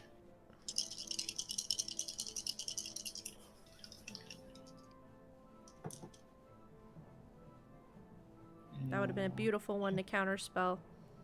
If only I still had that available to me. That is 18, that's 23 half, so 22, 11 points of blah, blah, blah, blah. Got it. I want to say radiant damage. I think it's radiant radiant. damage. Yeah. Yeah, 11 radiant. Got it. Gotta be a hard one to plan for because I only hit that type of damage when I hit those natural 20s. Yeah. Yep. Every other time, my damage is not that high of an output. It was beautiful. As the dice told a story. They did. And Painful story for some. I don't know that she can. For her, for sure. I don't know. I don't know that she gets bonus for wisdom saves. So I'm going to bonus action Toll the Dead on her. I need a DC 15 wisdom save. She passes. All right, so she takes no damage. Okay. And that's all Kieran can do.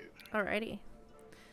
I will say, Sybil, that when you did coup de grace, that when you cut her down, that entity inside you, you just felt this wave of pleasure and being just giddy about it. You pleased her greatly with that action. That doesn't terrify me at all as a player. I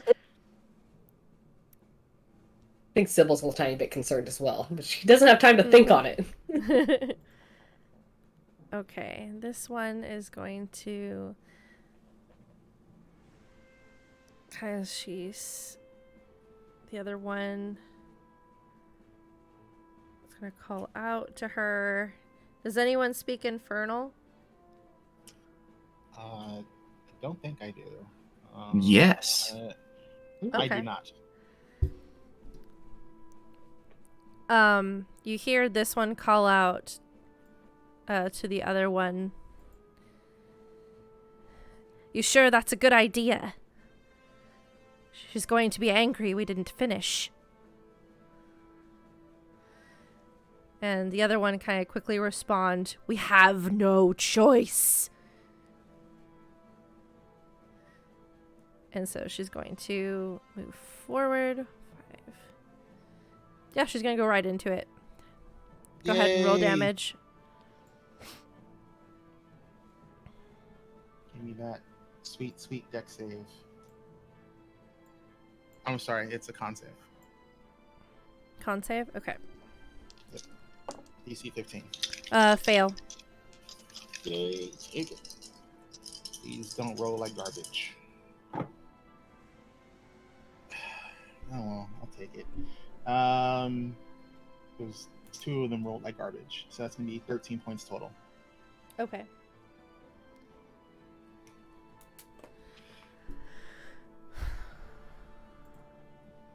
Let me pull something up real quick. Ba-ba-ba-ba.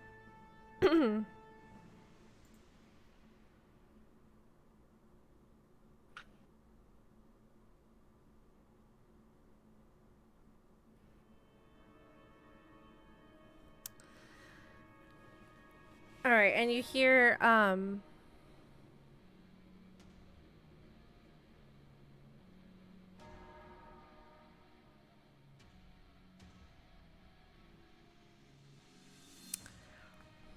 what did she say?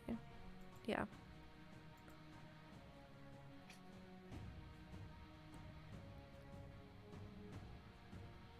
Make sure I'm on the right. There we go.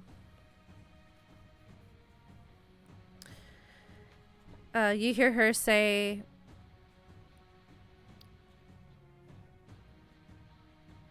what did I call her? So sorry. Give me a second. I want to make sure I get this right. When you plan a lot and I don't have enough screens. Never enough screens. Right. Ever. Screens for Christmas. Screens for Christmas. I'll say, even though you're kind of far away, just for story. Seth, you hear her say in Infernal, what the wrathful daughter will do unto us what she did with the All-Mother. And the other's like, as I said, we've no choice. Come. And she speaks out loud. 6th level of the hells. And this magic portal kind of swirls up. All you guys see from the other side of the tree is this pillar of red light appear and then suddenly disappear. I totally see what happened. Like gobbledygook, gobbledygook, gobbledygook, gobbledygook, gobbledygook, gobbledygook, red pillar, gone. Yeah. And we are currently out of initiative. However,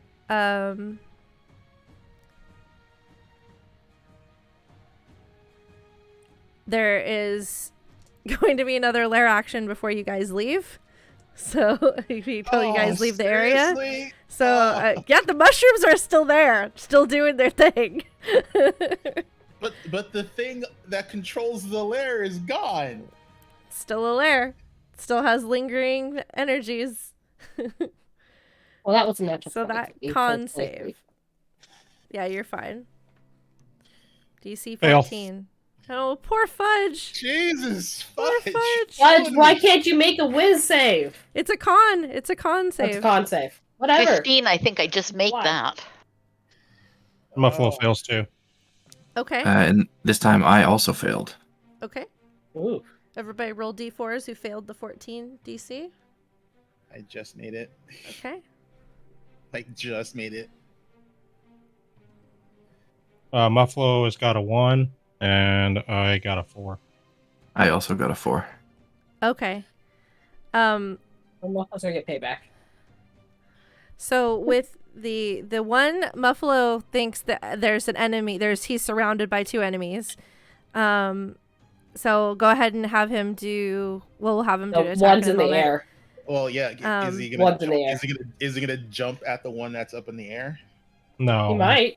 He the might. Closest one is, The closest no, one the is closest Sybil, one yeah. is Sybil. Yeah. We're not. And the others, the ones who rolled a 4, you guys are just, you see these really beautiful, like, fairies flying around you, and they're dancing in this, like, it's almost like they're putting on a ball, like a performance, and they're just dancing and flighting around you, and you're just sort of just in awe of it, and you're just stunned for the moment. So this whole fight, I just stood here and watched the butterflies, is what you're saying. All I did was stab you, so there's that. And Muffalo Sometimes that's the way did it a. I'm sorry. And yet not sorry. It was entertaining. A 14 to hit on Sybil. Nope. Cool. Does he attack twice? Okay. I'm looking forward to hearing Sep's version of this whole encounter someday over a campfire. Right? So what are you guys doing? We can kind of fall out of initiative a little bit here, but if you guys linger too long, I'll have the lair action go off again. Just understand that. But if you want to do a little Fudge. investigating, you can. Fudge is walking out of here with Muffalo, and he's apologizing profusely to Seth. In the same Seth, process. Please tell me you're telling Seth that they looked like a night sister. Crystal not being too bright about this sort of thing would she be in speaking range to Crystal? Or to, I'm sorry, Kieran?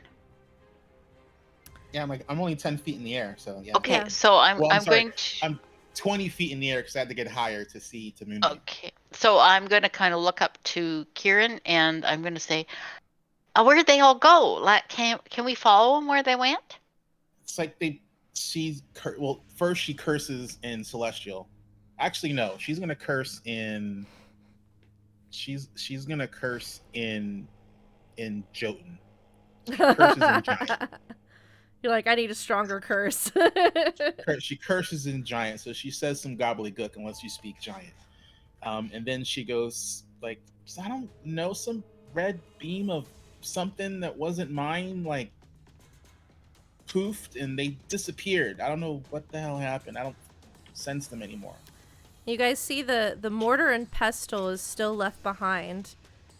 Yeah, that was going to be my go-to.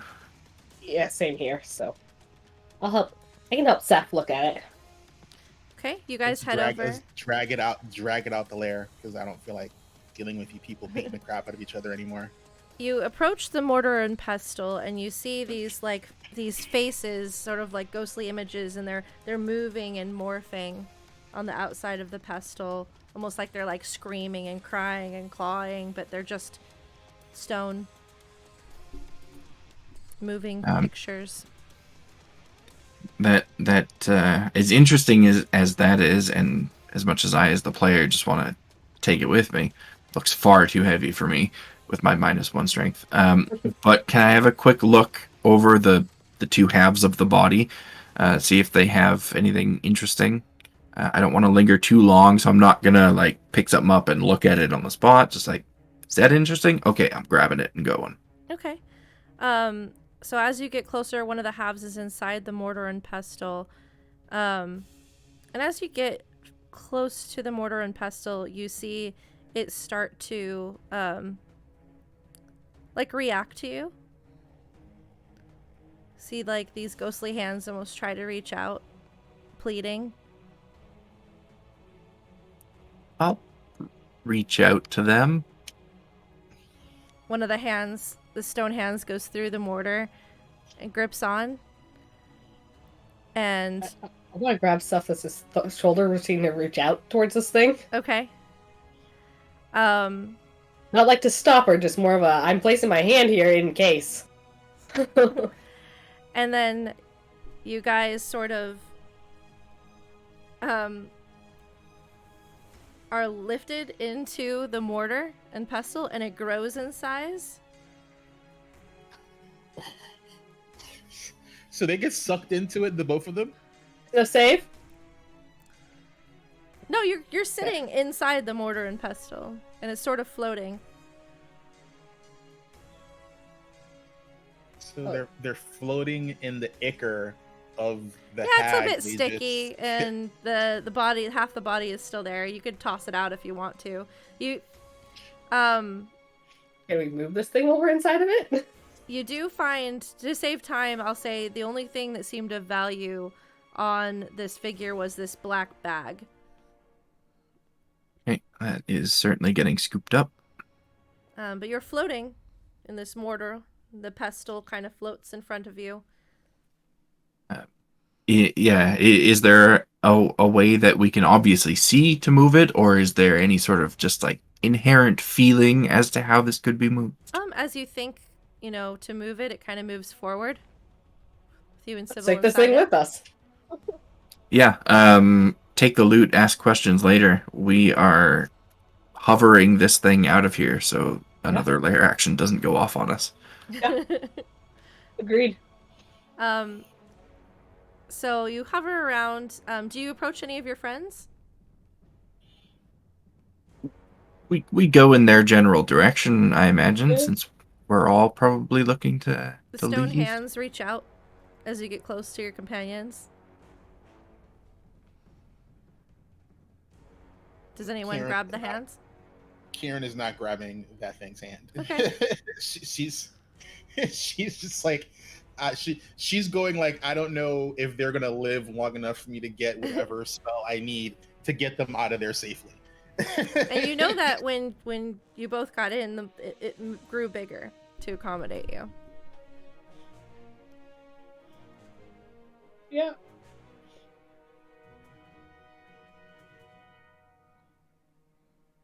I guess we're just leaving more. Crystal so. would not go close enough to be That's pulled fine. in. She wouldn't want any part of that. She would move along with the rest of them. Got it? So it's just, and That's Fudge fair. doesn't want to grab the hand? No. Okay. Natural. Sybil wouldn't have done it either, but I was holding on to Seth, so. So you think move, and the mortar and pestle moves forward, gliding, hovering across. Pretty good speed. While we're hovering across, seeing how banged up Seth is, I can one more drop 15 lay on hands Okay. into Seth. So you get 15 HP back. Very much appreciated. While you're driving this thing, because I'm gonna let you drive it. How long does it take us to get out of the lair? Once To combat get is out over? of the lair when the combat is over, the worst of it is right where the sisters were. So if you kind of like hurry out about a minute, you're about a minute and a half, I'd say. You were fine. All right. So no I'm additional not on gonna the bog inside. the it down any further. You guys make it out. You're fine. All right. Like, if no one looks like they're like dying, then I want to get as far away from here as possible, and I will heal them later with my 3 remaining spell slots of first level. Mm-hmm. But it's gonna wait until we get someplace safe because I'm not gonna heal the 2 touchies while they're in the I don't know what the fuck that thing is. Look, I didn't touch the thing. I just grabbed the person that was touching it. But you're touching it now. Hasn't hurt me yet, so. So let's go ahead and take a break here. It was a long battle. So we're gonna take a quick break. Everybody, go ahead and refill your drinks, stretch, do what you need to do. We'll be right back. So Scream just into a pillow. don't go too far. It's like-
and they're not letting me go past Hello. 37 weeks. We so. are back.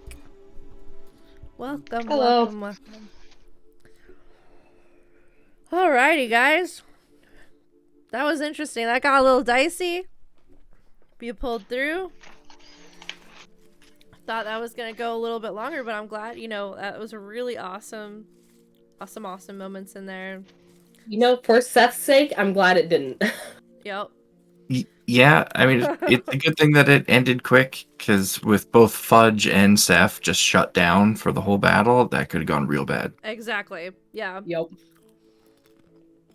Yeah. That was fun. That was fun.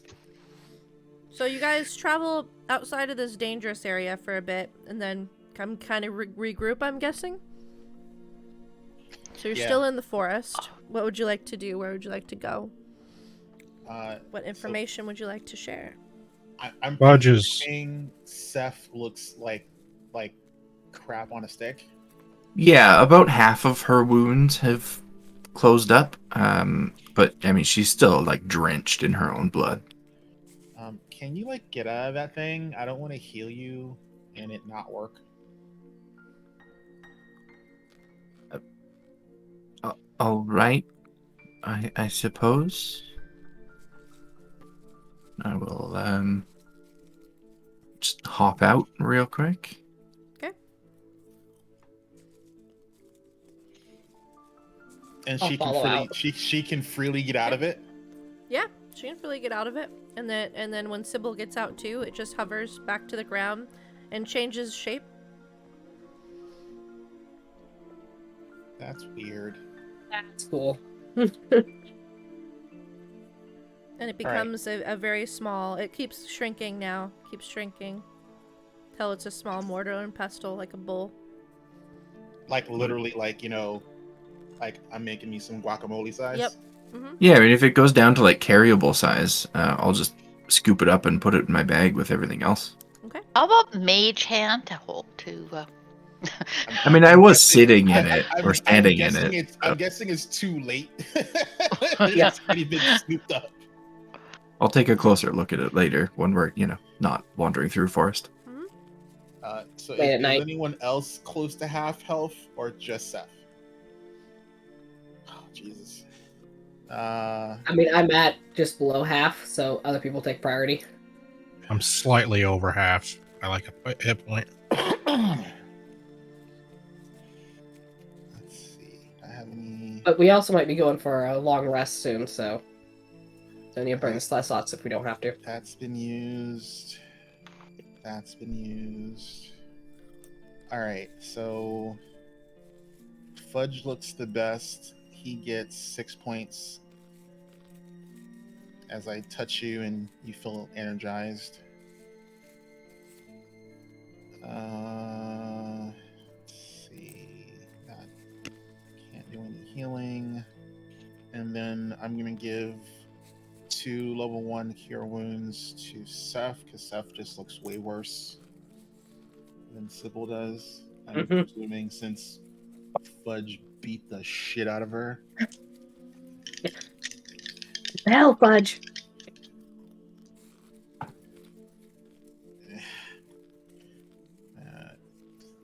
One good, one meh. Don't like the mess. The mess make me mad. So that's gonna be 8, 8, and 8 is 24 plus 2. You get 26 points of healing. Very much appreciated. That puts me only 2 away from max, so I am much better than I was. And Sybil gets 9 points of healing. Oh, thank you. That helps a lot. Everything helps. All right, and then Kieran's like, I'm spent. No one's allowed to get hurt anymore, or else I'm gonna smack you. That would be hurting someone. Point taken. Thank you.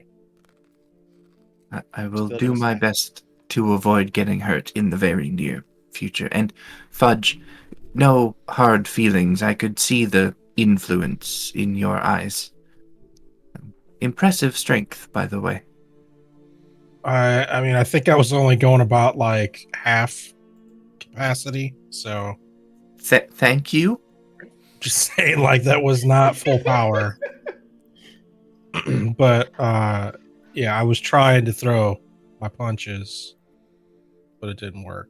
So Are you sure? Because those first two hurt a lot.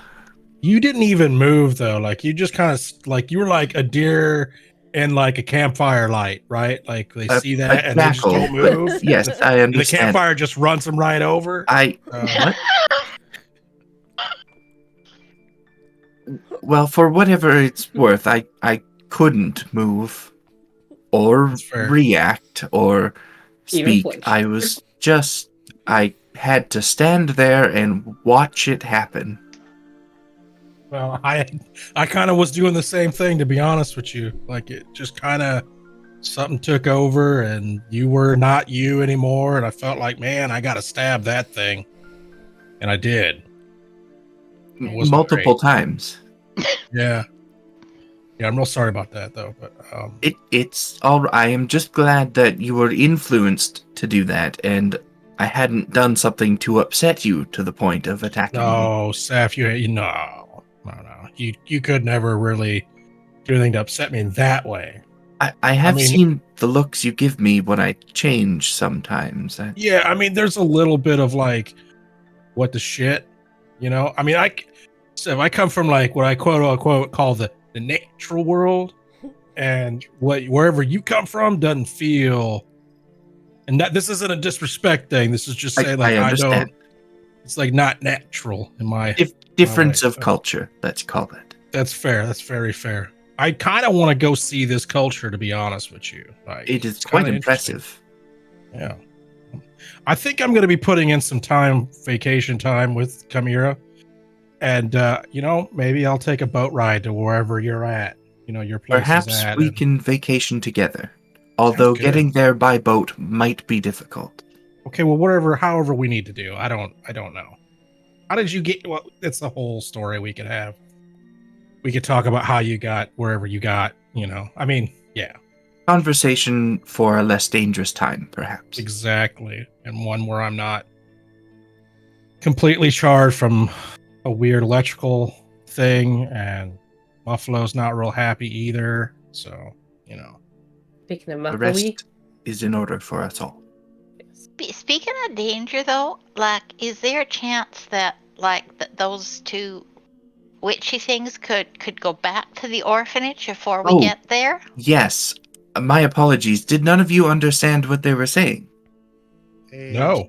They were trying to speak? Inside's angry. No. Okay. I got no idea. I understood it. They spoke of a wrathful daughter and an all-mother, and then they went to the 6th level of hell. Give me a religion check, Kieran. How many levels of hell are there? 9. Several. Wait, would it take them like a long time to get there and come back? Is that what you're saying? Well, if they come back the same way they went there, it should be instantaneous. That is going to be that ain't good. 25 total. Oh, I thought you were saying 9 was your answer. Okay, you were just answering the question of how many layers of hell. I was answering Fudge. Fudge was like, how many layers of hell are there? And Kieran was like, 9. You got a 20 what now? 25. All right. I rolled an 18 on the die. So something kind of, the wrathful daughter, 6th layer of hell, those kind of start triggering something in your memory of things that you've heard about. You do get like sort of some information on the hells, just so that in case you ever encounter beings from them, you have some knowledge on what they're capable of and some of the histories associated with it. You don't know too much, but you do recall that there was once a hag countess who ruled the 6th layer of hell, and she was defeated by the daughter of Asmodeus or Asmodeus.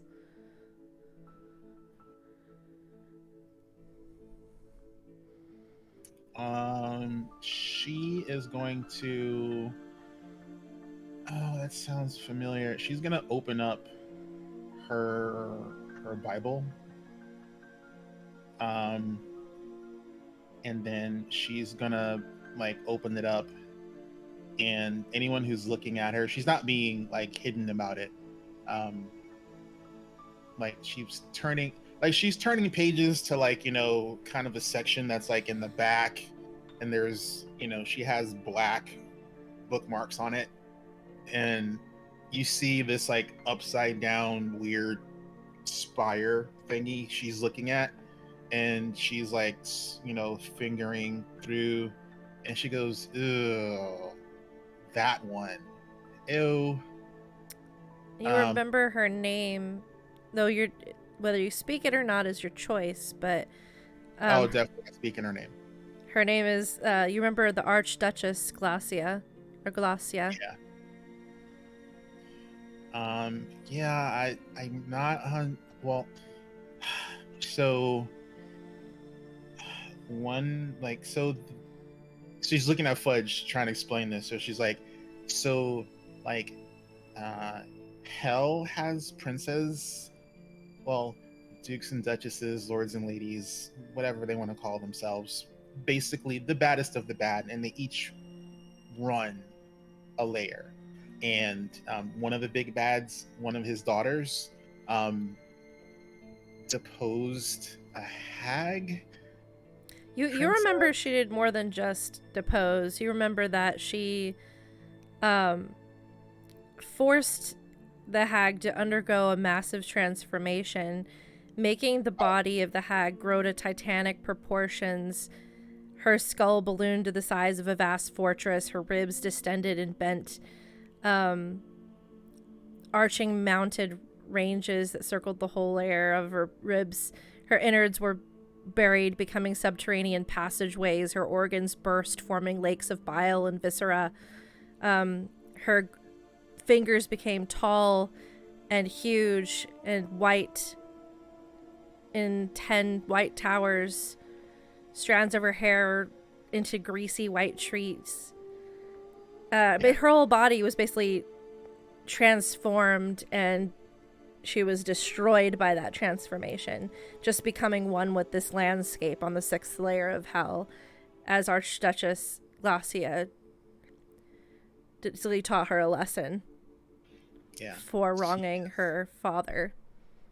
Yeah, she's kind of spiteful. Okay, I'm just going to go ahead and tell you all that if our journey requires us to go to the 6th level of hell, I'm calling in my vacation early.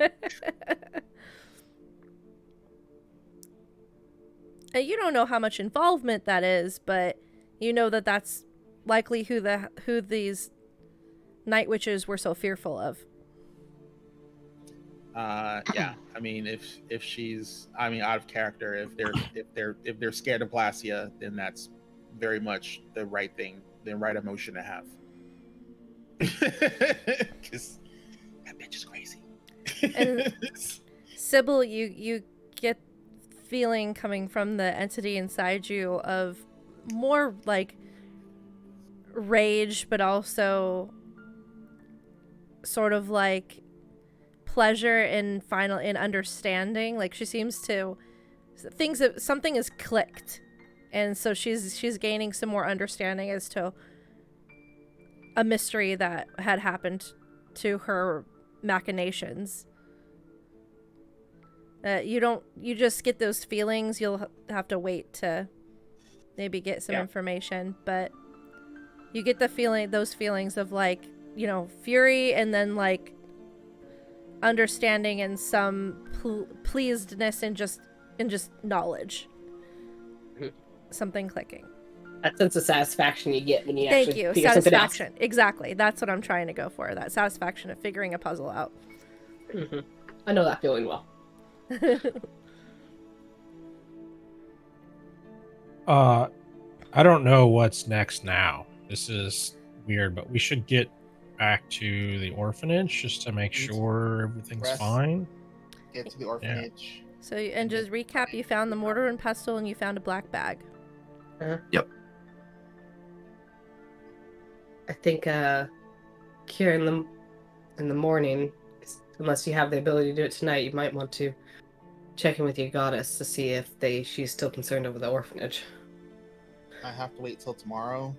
I mean, I could try, but I mean, it's not wise to tempt fate in that way.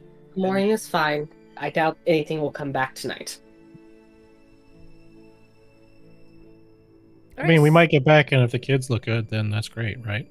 That's a positive sign. So, anyways, headed back. All right. So you guys head back on foot, I'm guessing? I mean, yeah, I'm gonna. Okay. Yep. So it takes you about 15 minutes to get back to the town. And it's, middle of the night now. And you see a lantern light walking through the town.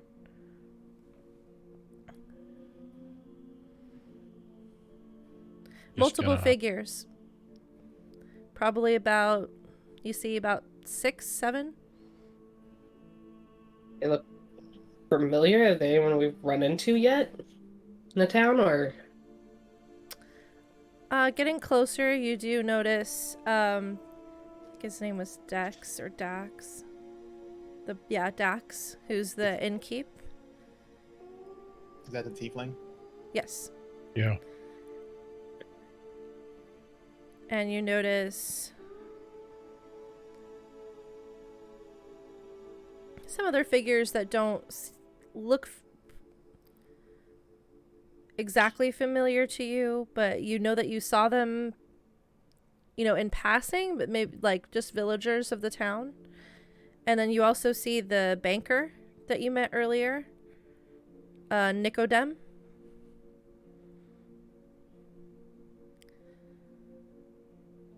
And you see the sheriff.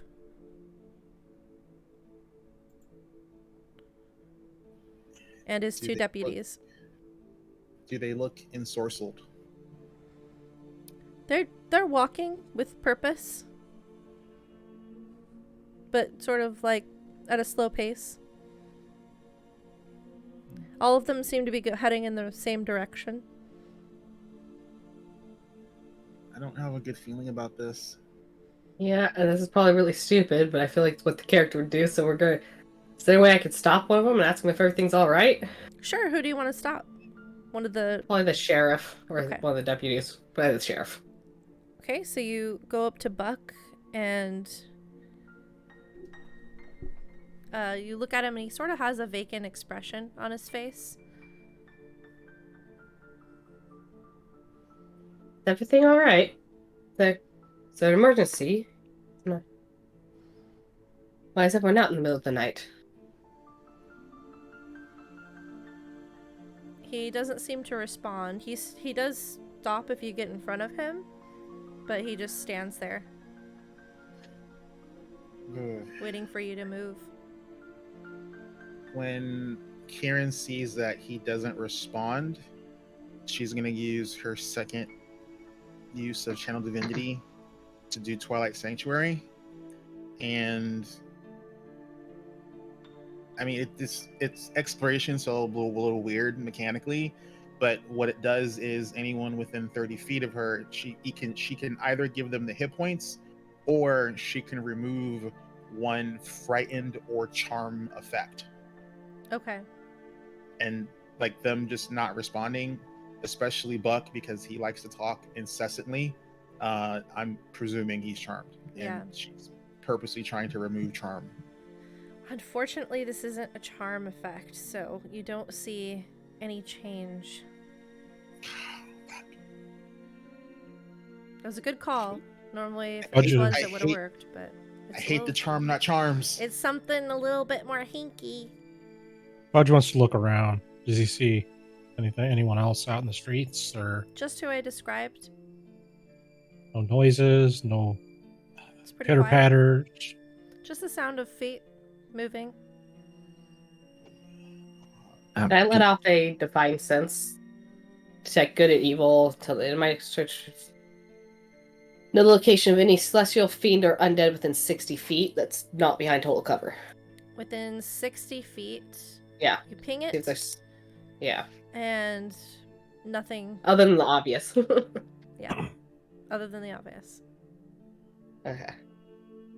Within range of this group of people, I'd like to just pop a detect magic, see if that brings anything up. You see there appears to be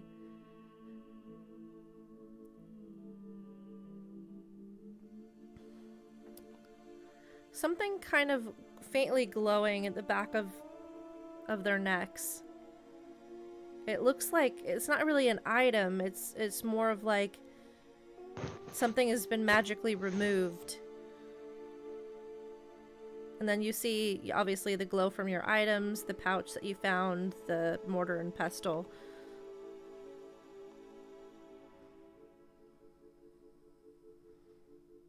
I don't know if this is going to do anything, but I mean, I still have both my spell slots, so why not try it?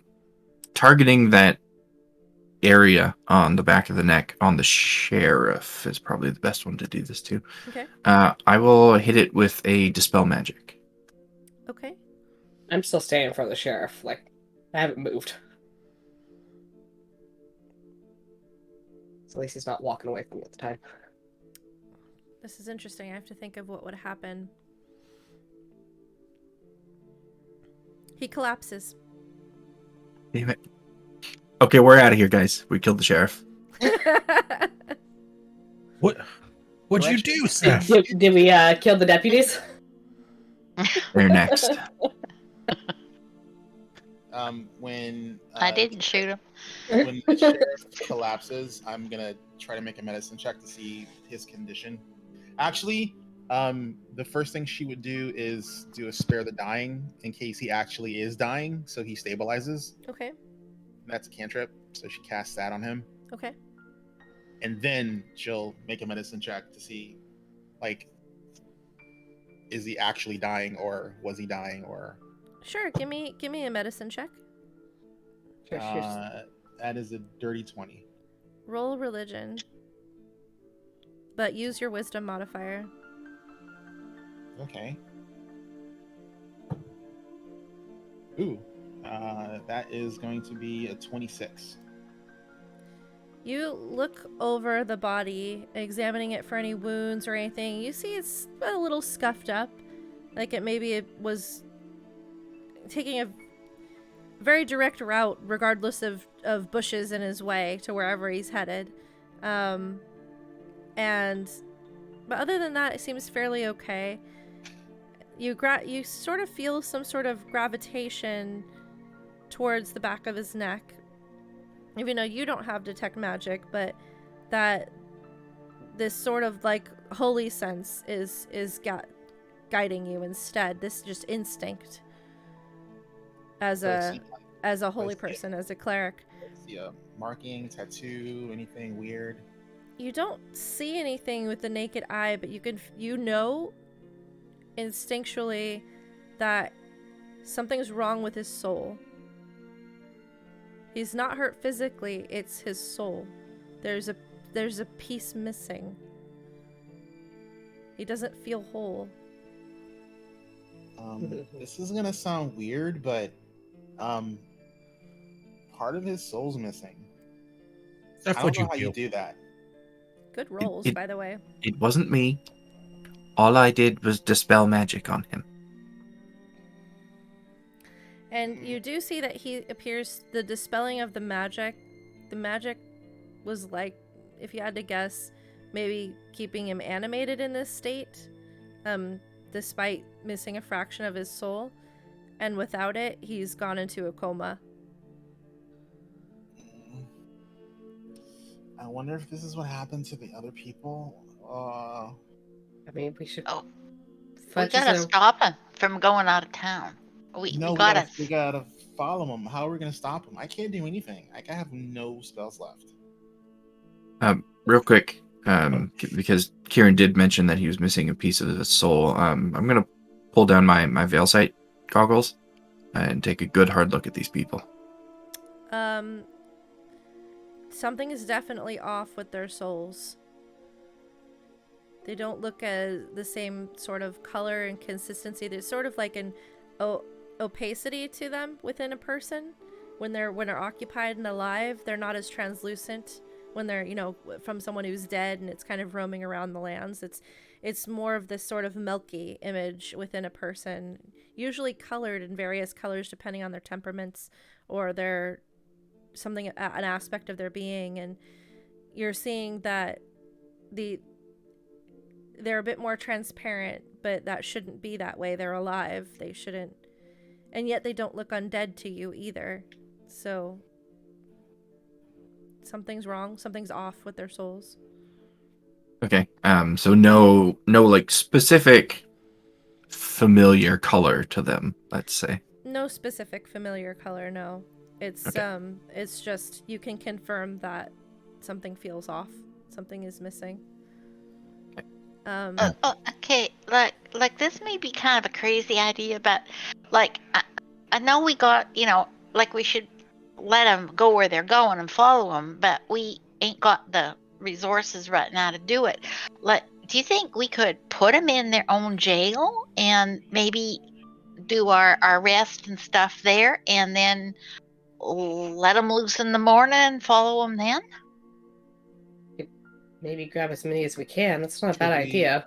Could we realistically grab like a couple of them and herd them towards the jail? I can hog tie him. I just pick one up. You've got the Well, murder wait. pestle too. Like there's there's what, 6 of them?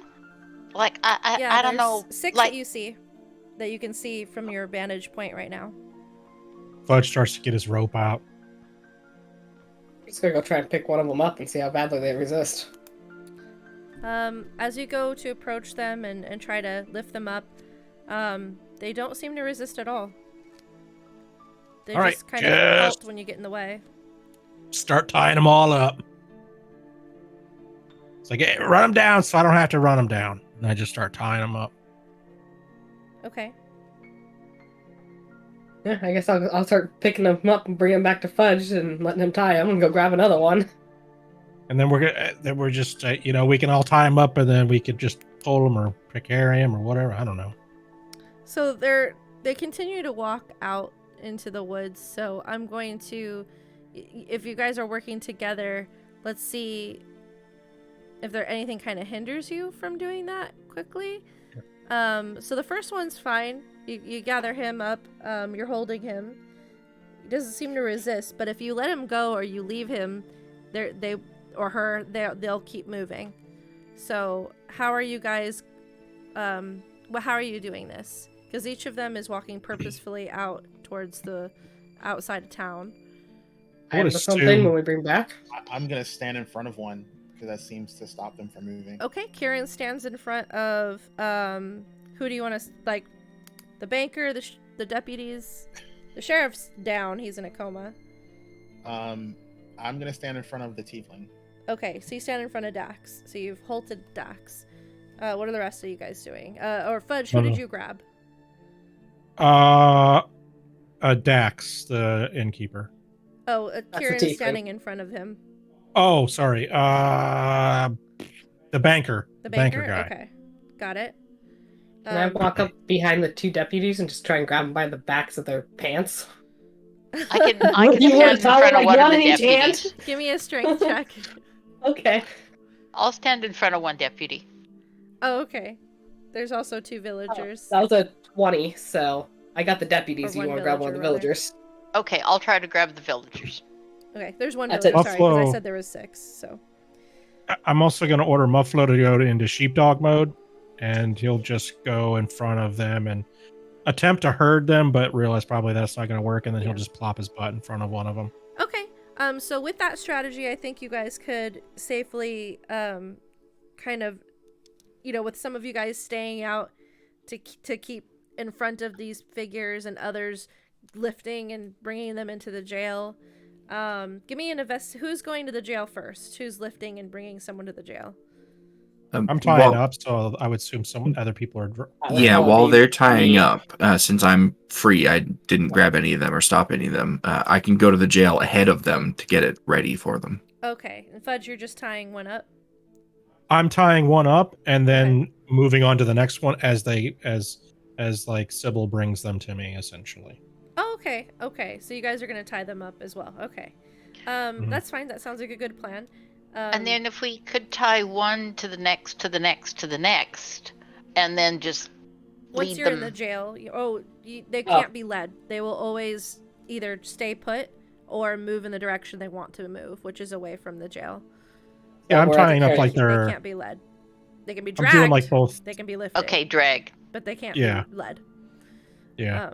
I'm tying up their legs and hands. Okay. Like all in one. So you can tie them up and they sort of squirm a little bit, but then kind of go still. As long as they're still, that means we can one by one pick them up and carry them back to the jail. Seth, going ahead to the jailhouse, can you give me an investigation check to look for how to open up the cells, like keys? Yeah. Actually, since we did talk about going to the jail before I actually left for the jail, I'll stop by the sheriff's body, see if he has some keys on him. Yeah, he does. I'll snatch those and then go for the jail. Okay, so you go to the jail. You can unlock the door to the jailhouse, and you see there are 2 large cells. You can open up both of them, and you guys together funnel in all the people and lock it up behind you with them still tied up, I'm guessing. Gotta lay the sheriff down on one of the cots inside the jail cell. Just put him in there with everyone else. In that coma-like state. And the others kind of just stay in the gently wiggle, trying to get free, but not really fighting very hard to do so. Just looking for an opportunity. Should we untie them? It has to cramp up after a while. It's okay. I mean, they're not like super bound. There's a little wiggle, and as long as we take shifts, we should be all right. So. Better to be safe than sorry in this case. Yeah, I don't know what they're capable of right now. I mean, right now they're just kind of, but they could get real like mad, do something weird. Well, we do need to rest, so should a couple of us maybe just pop on over to the orphanage first and have a look-see and make sure everybody's okay over there first? Probably a good idea. Going to the orphanage. Okay. I'll go with Kieran. I was gonna say buddy system. Okay. Yeah. So 2 of you head over to the orphanage. You go in and you see that the children are all still downstairs, kind of buddied up in the downstairs beds. They all seem asleep, or they're still in their states that you saw them in before. They don't seem to be any better, but they don't seem to be any worse. You can't find Melody or the old woman anywhere. Oh, crap.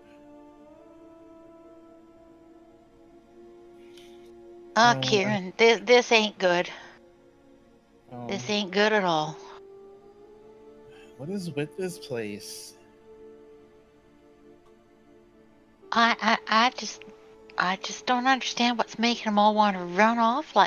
They're not really running off. They're just wandering off. And why all the grown-ups but not the kids? Well, give me. Usually it's kids that want to run off, in my experience, such as it is. As Crystal and Kieran, if you guys want to, you can give me an insight check on trying to understand the night hags a little bit better. Trying to figure out their motives. All right. It's a dirty 20. Okay. 16. I would say, Crystal, you know that there's got to be something else, and that's why you're bringing it up. You're like, this is weird. Why these two different things happening to? Why are the kids just being hurt like this, and the adults are being, you know, controlled to be going off somewhere else? This is strange. It's almost like two different effects. There's got to be something there. And Kieran kind of thinks about that as you bring it up, and you make an uneasy and uncomfortable realization that the children were likely food. What's going on with the people is some sort of other thing. Maybe something, you know, now that this arch devil is involved. Maybe they're working for her for some purpose. Just decided to have some snacks on the side. It's a disgusting realization to you. Makes your stomach upset. I think whatever's happening is still something to do with those three things, but they like to eat children, so whatever they were doing, they did to the adults, but they left the kids so they could eat them. That's just like not creepy. This. Okay, but we got a problem here because I don't know that we should be leaving all these kids alone, but yet there's no adults to take care of them. But we all really got to be back together somewhere so we can get a proper rest and everything. Oh my gosh, I got a real crazy idea, like that mortar and pestle thing. If we was to get Seth to bring it over here, could we like put all the kids in it and take them all over to the jail? Do you think there'd be room for everybody? Like I don't know, but we I mean, we could put the kids in the jail, but I mean, we'd have to put food and water and. It's not forever, Kieran. It's just for overnight, so we can get a rest. I mean, they're all in the same room. I mean, if we all just rest here. But okay, but do you think it's safe to leave the grown-ups in the jail cell then by themselves and get the rest of the group to come here?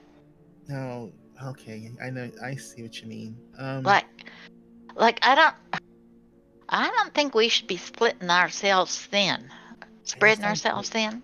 I don't like that weird thing though. Well, I don't like it either. It's another one of them creepy things. But like I just don't know how to move all these. There's just so many of them, and there's not that many of us. I don't know. I mean, we can try, but I mean. Kieran, like, do you got any way that you can like mentally talk to any of them, like the folks back at the, like Seth or anybody, so we don't have to go back? Like, can you just think something or not and make it happen? I don't know. You can do all sorts of cool things. I can't do that. Okay. That's not a spell I know. I know the spell. I just don't know the spell. Okay. So all right. I will say, if you're looking for someone to watch over the kids, you guys realize that was probably not the whole town. I mean, a lot of people have been going missing, and there were these 6 traveling out. I mean, it could be the whole town, but there might be somebody left. We should check the hospital, maybe. Okay. All right, but I don't. You know, I think that the kid's been alone for obviously a while. How about we close the orphanage up? We go together to the hospital, see if we can get somebody to come and take care of the kids, and then go back with the others and help them out, get a rest. Okay. Does that work? Yeah, I mean, the hospital's not too far away, so. Oh, and like as like, you know, you guys, as we're walking out, she just looks back at the orphanage and she just like says a prayer, you know, for Saloon to keep the kids safe until they get back with someone. Okay. So you guys go to the hospital and you see it's pretty empty. But you do see that there is one of the nurses. She looks like an albino panther, tabaxi. And she's sort of treating the arm of this halfling woman who looks a little familiar to you, although you never got a close look at this person, but Sybil did describe this person. Someone you met in the woods, you suspected of being a part of the rebel group. She appears to have her arm in a sling and is getting treated by Mira, the albino tabaxi, sister of Dax. You said it was Mira, right? Mira is the name of the nurse, yeah. She It's has a little name Mira. tag. Mira, right? Oh, it's on your name tag. Yes. Yes. We need your help. There's something weird happening to the people in the town, and we think we know, but we really can't do anything right now. When you say that, the halfling woman goes, "You know? You know what's going on?" We think. No is really strong right now. My mates went in a... They've been acting real weird. Disappearing off during the night. Yeah, we just Coming stopped back? a couple of... We stopped... Oh, they come back. Some of them. They come back all bloody and forgetful. Okay, well, we stopped a couple villagers from leaving the town, and we're locking them up in the prison so we can follow them and find out where they're going. Why'd you locking up a bunch of villagers for? Because they're not in their right mind, and they're walking out into, like, wherever outside they're going from. Did the they village. attack you? No, they're My mates just like... attacked me. Did you... Before did they you- left? Yeah, I mean, Or after they came back? we were at home base, as it were, and then they just... we were going to bed, and then they suddenly, some of them got up and started moving, and me and a few of the other lads tried to stop them, and they fought. They're really adamant not to go anywhere with us, and very the adamant villagers- to leave. The villagers didn't fight. They just stopped. We just stepped in front of them. Oh, figures, lucky. Got me a broken arm from a trouble. Well, I can fix your arm in the morning if you want to help us find out what's going on. Maybe. If we can get my mates back. Things haven't been right last few weeks. Well, we're trying to get everyone back. So, I mean, as long as, you know, your friends are there, then, you know, bonus. Yeah. See, like, our head honcho, as it were, said he made this, like, found this person a benefactor, as it were, right? And all of a sudden, we got flush with cash. It was good. We were getting supplies. We had a game plan. And then, weird shit was happening. And in particular, the last 2 nights. Yeah, the refugee camp, like, is empty. They all left. Yeah. Weird, right? They were whining about missing people, too. Yeah, well, it's if it's what we think it is, it's really bad. The problem is, if we go there now, we'll probably die. It's them Eastern Darvastans, right? They've come at us no. before we could get to them. I fucking knew it. I told them we should have acted. We should have just pulled the trigger sooner. But no, Okay. they insisted that we wait. And such fucking bullshit. We'll show them. Okay, take a chill pill, calm down, breathe. Okay, find your happy place, center your thoughts. I remember Um, you guys. You were with that metal chick. She seemed pretty cool. Her name's Sybil, and Right. don't call her a metal chick, because she might chop something off of you. I don't know. I need It's- my limbs. Well, yeah, you know, but it's not any Darvastan, east or west or otherwise, there's something evil here because you've been fighting each other senselessly for who the hell knows how long, and something evil's taken root in your land. And now it's using you all to fuel whatever the hell nasty stuff it wants to do. She kind of hops off the cot. Look, I don't know nothing about no big evil, blah, blah, blah. But I'm pretty convinced that I know what's really going on. It's the Maestern Darvastans, but y'all seem like you're putting a few things together, so I might help you. Well, we need someone or someones to help us bring the kids from the orphanage to the hospital, because we need to put them someplace safe where there's someone who's conscious and not a walking, whatever the villages are right now. Right. Boys, she snaps her fingers, and two orcs, orcish men kind of come out from around the corner of the hospital. They seem like they've got a few bandages on them as well, and they were on cots just on the other side kind of listening in. And she kind of motions over. Follow this one over to the orphanage, pick up the little lads and lasses, bring them over here, plop them in a bed, and then we're gonna follow our new friends here. See if we can find our mates. We're not gonna get you out of our sights if you don't mind. Okay, Mira, there's something I think you ought to know though as well, and don't get upset, but Dax, your brother, he's one of the people we got over at the jail right now. He was wandering off too. Why do you have my brother in the jail?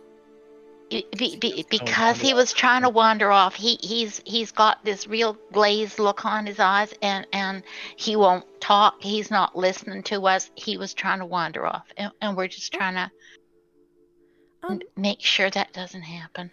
Well, once we get the children settled, I'd like to take a look at him, please. Make sure they're all right. Okay, but we really need to make sure that all the children are here and they're all safe, and then I don't think anybody wants to split up. Like, I don't know what it takes for people to just kind of go all glazy and wander off, and we don't need any more of that. We got too much of that already. Okay, that's very weird. Sure. So they all go over to the orphanage with you, gather up the children as carefully as they can, bring them over to the hospital, settle them on the cots. There's Mira as well as a couple of other nurses there that can keep watch over the kids during this time. The hospital is much more quiet than it was before, but there are still some people in the hospital. A few other patients kind of lying around. Those who are a little bit more able-bodied come and help out as well. And then after you guys are finished, the halfling, I don't remember if I ever gave you guys a name for her. I want to say Denna, because that's the character that sounds familiar. She is modeled after, so it's one of my old characters, so I'm pretty sure it's Denna. But I might have reflavored the name, so we'll go with that for now. If you happen to find something different, I apologize. So she kind of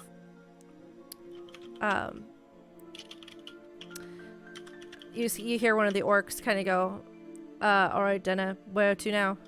And she goes, whoa, following them. And so if you guys go back to the jail, Denna and her two goons are going to come with you. Goons. Yeah, so definitely get the kids, and then after we have the kids, then if they want to hang out with us in the jail, I mean, I guess. Yep. That's cool. I'm not gonna stop them. They'll hang out on the porch outside.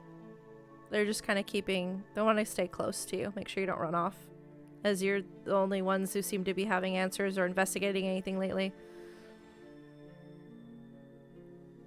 Does Mira come back with us to the jail to see her brother? She does. She brings a medical kit, and if you guys allow her to, she will go inside and just kind of check on everybody. And she gets very angry with you when she sees they're all tied up. and is imploring you to untie them. Do you untie them? No. Well, she can't force you, so she just stays huffy and angry at you, but looks over the people. Listen, if you can get them feeling normal again, we'll take the binds off of them. But until that happens, they're staying like that. I don't know how to do that. I don't either. This is so strange. It's like a parasite or something. Something's just Parasite? taken over. I don't know. I've heard stories, but What stories? you know, of like worms taking over your brains and things like that. I don't know Ew. if that's what's going on, but they're acting really strange. Like they're moving not of their own accord. Or are they possessed? I've heard stories of ghost possession. Could that be happening? No, parts of their soul are missing. What? I looked for ghosts and did not see any. What? She looks alarmed and then more alarmed at your casual way of saying that you can look for ghosts. But she just kind of does the medicine thing and then uncomfortably leaves to go look after the children. Anything else you guys would like to do before the night is out? Okay, the night passes. You guys take watches, I'm guessing? Yeah. Yeah. I'll volunteer to take first watch, but I will request that someone take it with me, because I would like to spend one dedicated hour of that watch investigating this mortar and pestle, and then the other dedicated hour investigating the bag. I'll take Okay. it with her. I only need 6 hours of sleep, not a full 8. Okay. So And in order to get a full rest, you guys are going to kind of sleep through part of the morning, since this is sort of like pretty late at night, early morning Yep. at this point. So in order to not be exhausted, or you can choose to just sleep until daylight and then accept the point of exhaustion in exchange for more expediency. Your choice. we need the full rest. Yep. I Yeah. figured. Rest, yeah. Yeah, Rest. full rest. So you spend some time with the object. And I'm trying to remember the rules on this, like without the identify, because you don't have the identify spell, but spending time with the object, do you immediately learn about it? I'm trying to remember You sort need of to the... you need an Is it an hour attunement? uninterrupted. Oops, sorry, to- I kicked my headphones. Hold on a second. Carry on. Or is it just like some aspects of it? Yeah, I think rules is written. If you spend a dedicated, uninterrupted hour investigating an item, you learn its properties. Okay. But I mean, if you have a homebrew thing that you do, by all means. Okay. So you spend some time with this object, and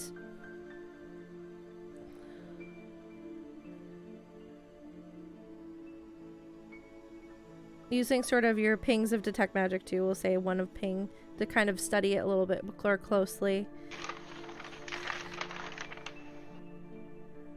You learn that this is, you see some engravings on it as well, and you kind of take some time to look over them until they kind of start to make sense to you, and you are able to make out a name, Baba Yaga.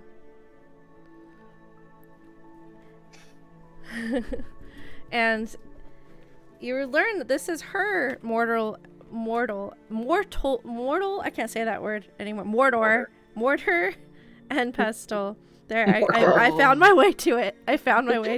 It was a journey, Oh my god. but I found my way to it. You know that it has... These are the properties that this particular one has.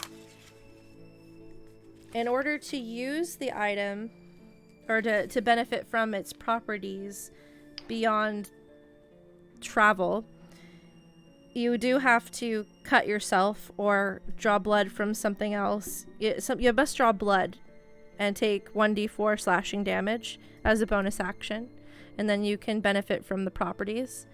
The properties include a +1 to AC, and you can't be frightened or charmed.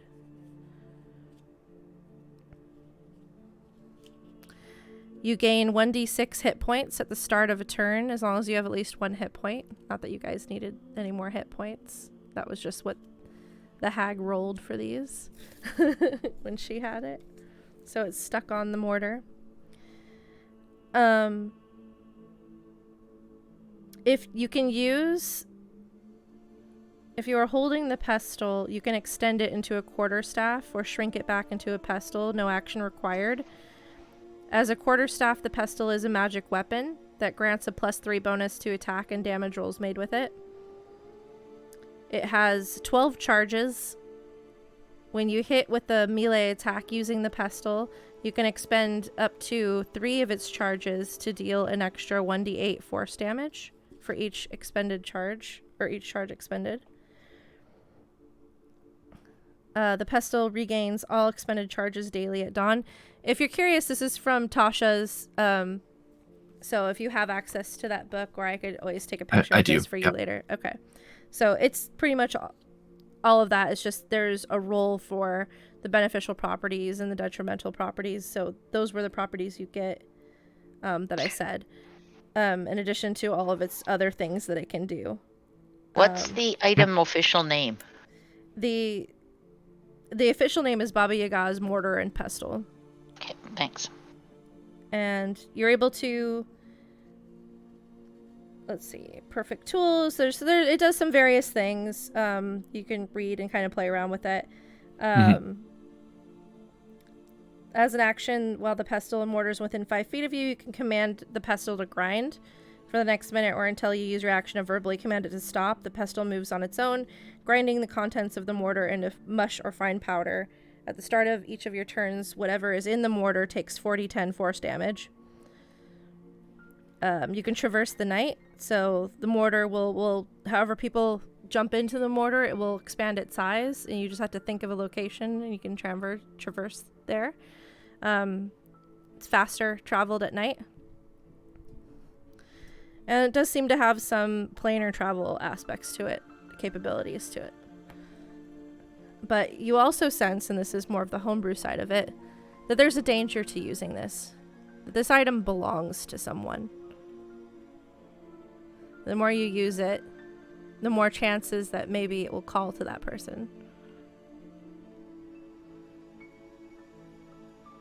Though slight a chance that might be.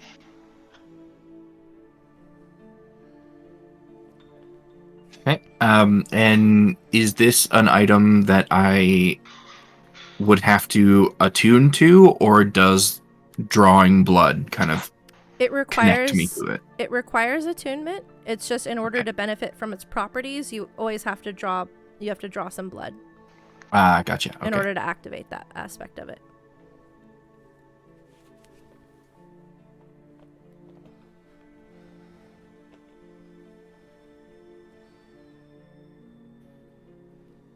I think I got all the notes on that. And if the rest of the watch isn't interrupted, then I will investigate that bag as well. Okay. You investigate the bag. It is made of human flesh, charred and woven. And inside are shards that have some sort of illuminate glow. The glows are various colors, and they swirl within the crystals.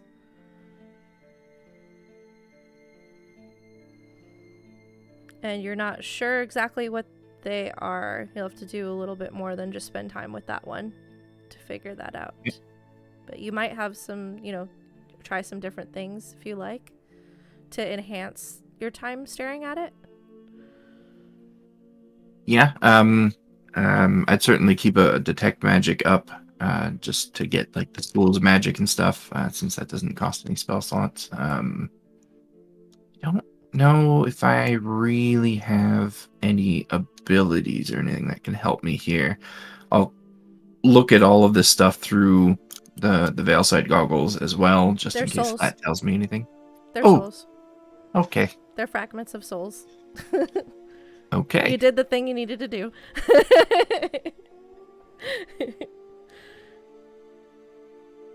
Make a note of that here. Do any of these fragments feel or look like they might connect in any way to the people we have in the jail cell? They might. Some colors might match up. I'll investigate that more in the morning. Okay. I have some thoughts, but I don't want to act on any of them while we're all drained. Okay. Appreciate it. And there are many shards in this bag. More than the people in front of you. Okay. I will put them all back in the bag and tuck the bag away, like on the inside pocket of my jacket, just so it's close at hand, and in case anything happens to us in the night, it's safe. Sure. Human flesh bag tucked away. Yeah. While Sethis was doing their investigation, I'm gonna go outside to Denna? talk with a person that I can't remember names of her Oh, because to I'm talk bad to with names. her. Dana? Vala. Yeah, no, Dinah. Oh, Denna, okay. Yeah, Denna's the halfling. yep, the halfling. Yep, Denna's currently sleeping, but one of her goons is awake and kind of looks at you. Doesn't want to wake her up, so that's fine if she's sleeping. Just You can wake her up. She's just Yeah. sort of propped up and snoring. I'm just gonna, since I heard they're coming with us, I'm assuming they informed us of that information. Yeah, I have, that conversation was had. Kieran would have told you. So I'll walk outside and seeing that one of the orcs is taking watch as well, just let them know. I just want to help heal her arm a little faster, because if you guys are coming with us, she's probably going to need it. And I'm going to sort of reach out and tap her arm and just drop the last 5 hit points from lay on hands that I have, just to try and speed up her healing. She kind of process. snorts in her sleep. He kind of looks at you and just nods. Grunts. I have no desire to wake her up, so I'm going to let her sleep. Okay. I'll just take the rest of the watch. It is late at night. They be tired. Yeah. All right, so you guys take your watches, and then eventually you each have a moment where you are asleep. Sybil, as you sleep, you do see your dream, whatever you were dreaming about before, warps and changes and gets that green haze, and you see all the snakes slithering around on the floor, and you see this chair, the lounge chair, and the figure of Vala laying with her half, almost Naga-like body and long dark hair. Again swirling her glass of red liquid, and she smiles, a toothy smile at you. Well done. I mean, the plan was to kill them either way, so Well, guess I we both mean, benefited. you let 2 go, but you killed the one I really cared about. The other 2 are fairly useless without her, honestly. Explains why they ran so quickly. Yes, and now I know where they ran to.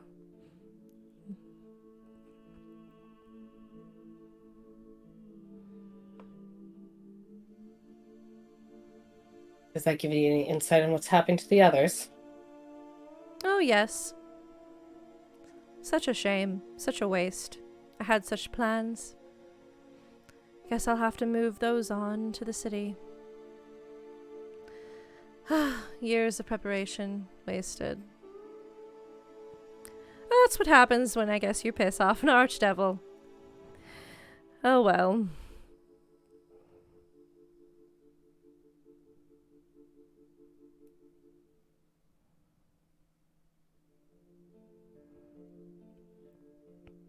Questions, So dear? Well, I've done what you've asked for this one thing, for the information I need to save the children. How long do you plan on staying around here? She kind of leans over. I don't know. It's such a nice view. So much blood. So much intrigue. I read a little bit in your mind. You're an agent of sorts. Interesting. Usable. Useful. I think I'll stay a while. It'll benefit you. I'm a wealth of information after all, and also give you nice little powers. Might come in handy. Especially if you're fighting devils.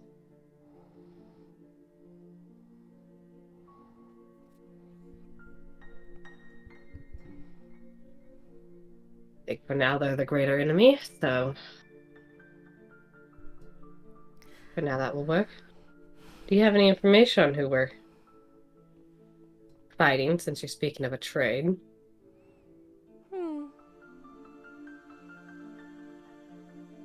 Well, you already know much, but don't fret too much, little one. The Archduchess rarely gets her own hands dirty. You're likely facing one of her minions. Any insight onto which minion it might be? Oh, one of her favorites, those flying bitches that she has.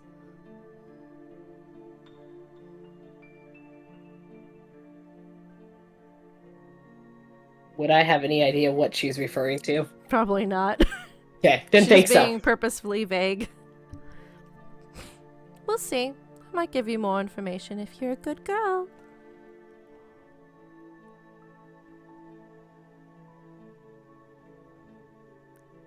Information is good for both of us. It is. Sounds to me also like if I die in this battle, you'll be out a useful pawn. True, you could be so useful. I like what I see of that place in your visions. Okay. Well, so I used some devils as batteries for my magic. I had big plans, you see. A war to reignite. But that beautiful, nasty war is still on hold, it seems. As she didn't much care for me using her minions as batteries. And watchdogs. That's my guess anyway, is that she's pissed about that. I don't know if she actually knows who it is that was controlling the Night Hags. I don't know how much they revealed. But I mean, I'm not too worried about it. She can't really touch me. But she has ruined a lot of my plans. So I would very much like it to just rid this land of her minions. It's such a waste. I mean, all she's probably doing is just eating all of their souls, grinding up their bodies. Such a waste. Do you know how long I infiltrated? I had such great plans. That rebel group was right at the precipice of beauty. The unrest was beautiful. You have to just know just the right amount to push. You can't push too far. Just a little bit here and there until you maneuver them right where you want them, and all of that is ruined.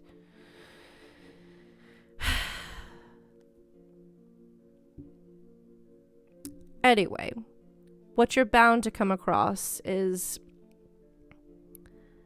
one of her lieutenants of sorts. If that high, even. Most likely the summoner.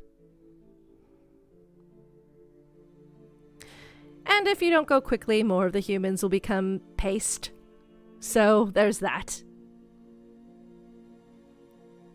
Any particularly nasty abilities I should be on the lookout for? Oh, many. Yes. But you'll discover that on your own. It's more fun that way.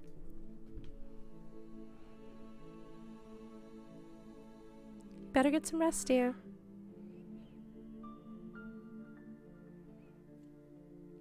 I guess any information's better than none. Mm-hmm. And she'll tap your forehead. And you'll go into a deeper sleep. And then awaken the next day.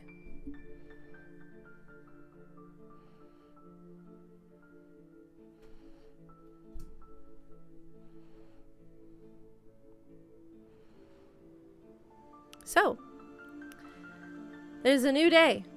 You are in the jails. The people have not gone anywhere. They are still tied up, still wiggling.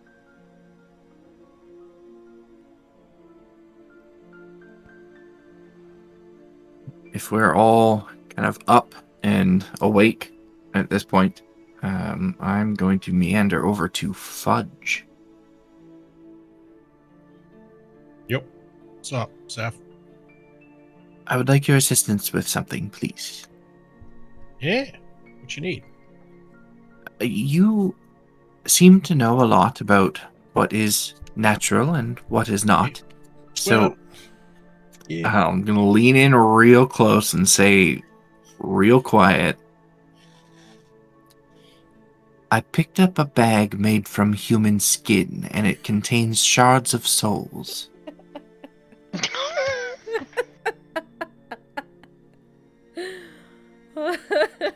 Fudge slowly takes like a piece of jerky, bites a little bit of it off, stares at you and chews. I'm not real sure what you want me to do with that information. Well, I was It probably ain't thinking natural. perhaps the missing pieces of the souls of those in the jail cell are within the bag. So I would like to go into the cell and see if I can determine whether or not that is the case, but I would like you to accompany me, just in case anything goes awry. You should have just led with, I would like you to accompany in the cell and not tell me about, like, this. I'll lean in real close. The skin bag. Well, I figured it was important to share all of the information with you. That's why I like you, Seth.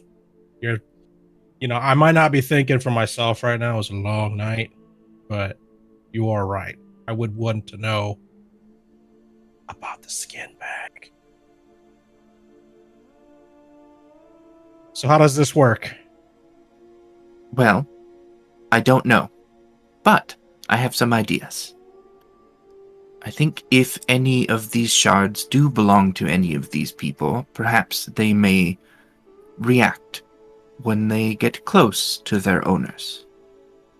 Can you touch these things? Like, can you touch the crystals? Like, do they...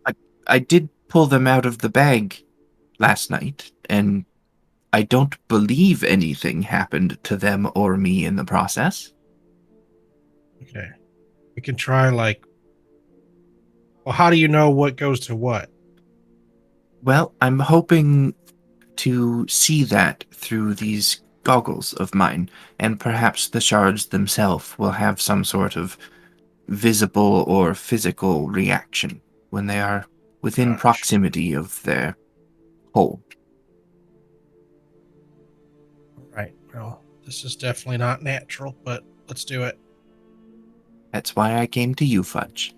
Yeah. I'll walk over to the jail cell and unlock it and let myself and Fudge in, and then I'm going to close it behind us and lock it, leaving the key in the lock so it's not on my person. Okay. And I'm going to go... We put the sheriff in the cell as well, right? Even though he was unconscious? Yeah, he's in a Okay. coma. Mm-hmm. I'm going to go over to him so we don't have a wriggling test subject here. And I will pull down the veil sight goggles, pull out the skin bag, and just kind of start pulling out some of the shards, like right near the sheriff, and examining them and holding them, see if I can detect anything that might say one of them has a connection to him in some way. Okay. You see that he has sort of a faint, like bluish hue to him, sort of like a royal blue. And so you're looking for some of the more blue tinged shards, trying each of them, and it takes you a few minutes, but eventually you press one to the back of his neck, and he gasps.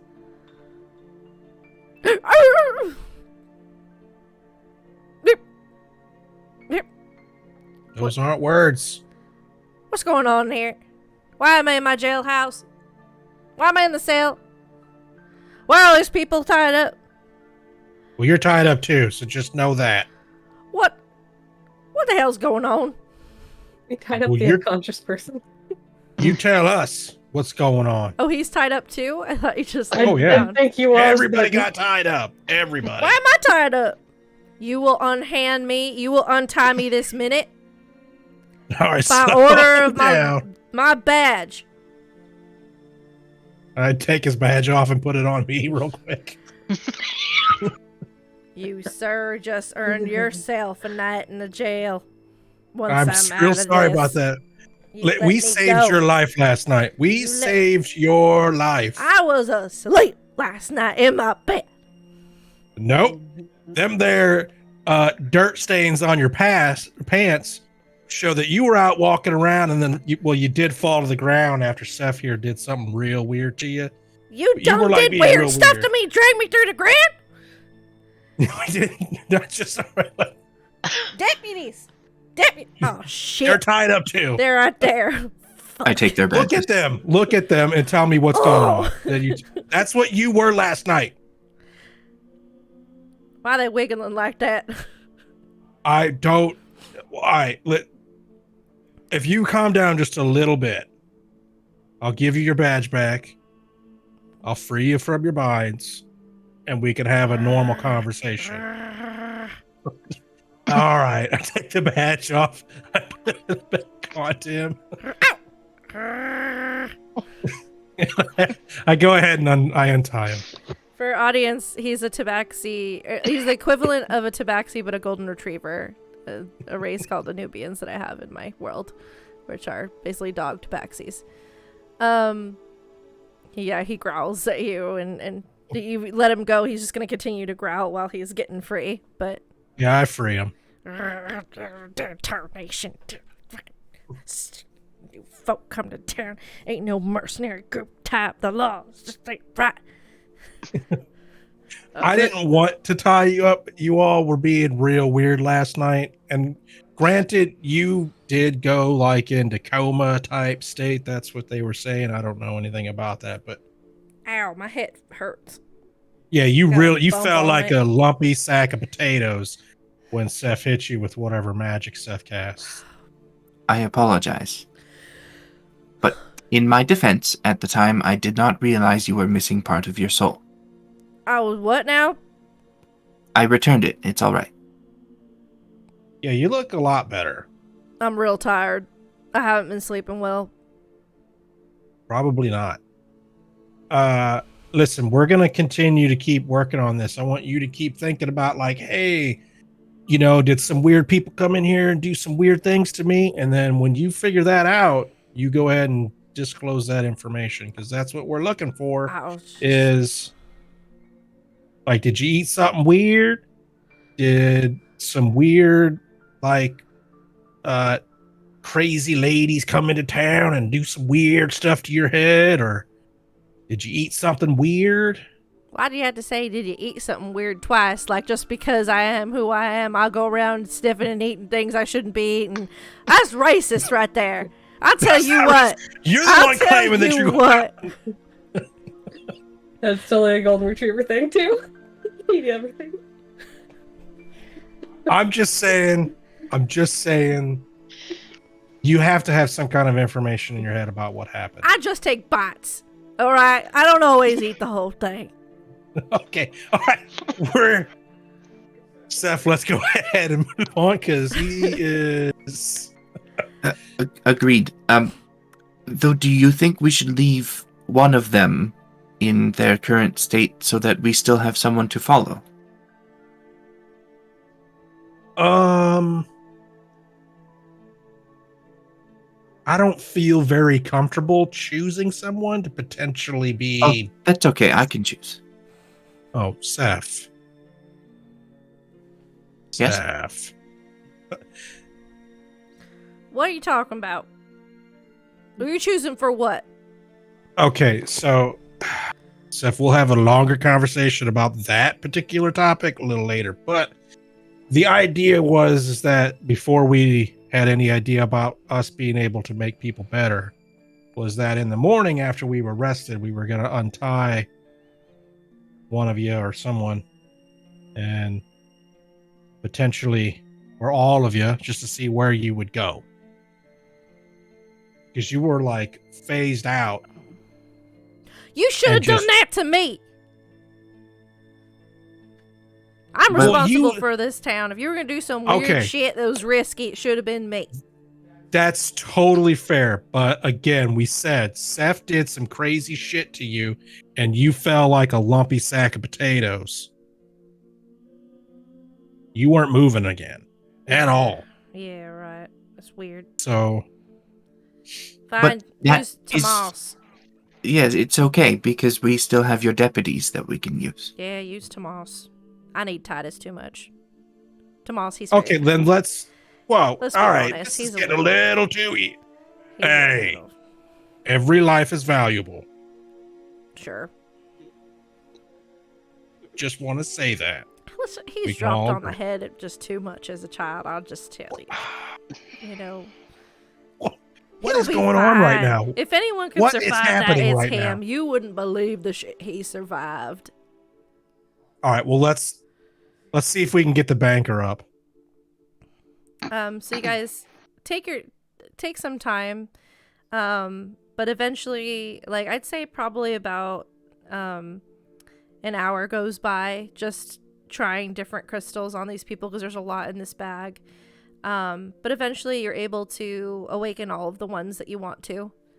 And they all are in equal states of confused. None of them remember anything. They all just remember going to sleep and then waking up here and just being tired for the past few nights. I'm asking all of them if they ate anything weird. They all just look confused. Some of them give you some weird answers, but nothing that actually connects.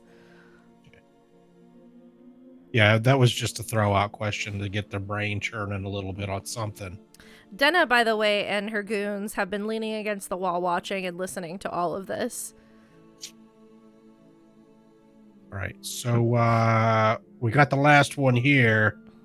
Tomas. He clearly doesn't have a favorable opinion. He'll be fine. Of him. How do we want to do this? Should I, you know what? I could tie a rope around him and we can hang on to it and then, you know, he can lead us, right? I don't much like the idea of a leash, just saying. Hey, I don't know if like some weird contraption is going to come out of the sky and then just start zooming him up. Like, I don't know if that's how that works, or if some strange contraption comes out from underneath the ground and starts sucking them down. Or if there's just a weird pillar of red lights going to show up out of nowhere and then poof. Again. Denna nods and goes, yeah. The Eastern Darvastans, they're full of that shit. I bet you I wouldn't put it past them to have some big giant crane just come down. Some magic bullshit. Or some beastie from the ground. Yeah, you know what's up. I don't know you, and I'm not sure. Stay vigilant, brother. I am glad that you somehow have my back, because I'm not really sure that any of this has anything to do with the people that's on this side of the line or the other side of the line. Fudge. Yep. Go ahead. Who is that? I don't know who that is. I was asleep last night, and then I woke up, and then I looked out the window for a hot moment this morning and saw three random strangers out on the deck. And then you came up to me and asked me all about the skin bag. Yeah. Denna fills you in on, like, I thought Crystal and Sybil Crystal and Karen filled you guys in on who she is last night. Well, if they were asleep, we wouldn't have had a chance. But they were asleep while you guys went to the orphanage and did all that? Not on the orphanage, no. They would have. They probably, hopefully, they would have waited till we got back before we set watches and slept. Probably, yeah, I think so. Yeah. So yeah, you guys know. And Denna would have come. Denna and the orcs would have come back with us. Yep. And I'm sure we would have said that they were outside. Gotcha. And explained what was going on. So all yeah. Right. Reverse. There's Denna. I've just been skipping some role play to keep things moving, so I skipped that interaction. That's fine. Gotcha. Okay, yeah. Denna aside and her crazy kooky theories, I go ahead and tie a rope around the Tomas. waist Tomas. of Tomas. It's around his waist. It's not real tight. It's just Okay. So it's just if a beam of light comes in, I'm tugging him back. it's not like a dog leash. It's more like a child leash. Yes. And this is better how. But yeah. When you guys And look then- over, Buck is already like he's curled up asleep because he's exhausted. All right, And we're he gonna was let grumbling and bitching, and then just grumbled and bitched himself to sleep, essentially. we're gonna let him sleep. But yeah. Let's I'm gonna I guess for what we're doing, Seth, you get the old door and I will cut his spines and I'll stand him up. We'll start Right. the process. I'll look out of the jail cell at our companions, who I assume, since this took us like over an hour, have all been watching or at least listening in to this nonsense. Yep. Dennis seems convinced that this is all still the work of the Eastern bastards. But she thinks she acknowledges that you guys are piecing together more than she knew, but she still blames them.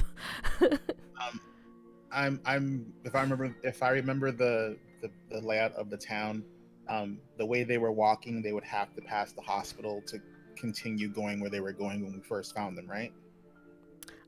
They are passing. Yeah, they're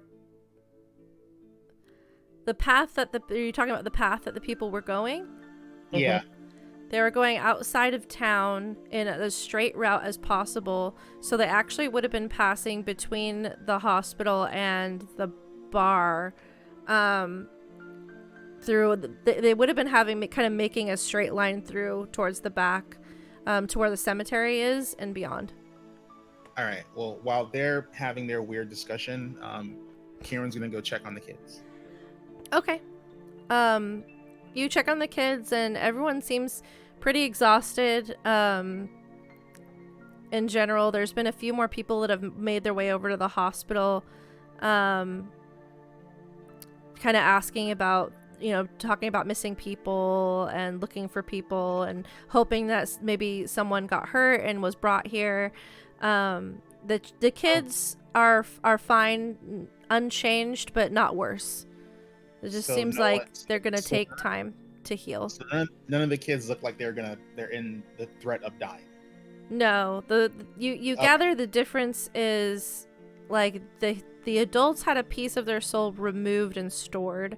The kids had their life energies eaten. It's gonna take time, if not years, for them to fully recover. But they are not getting worse. All of them. Alrighty.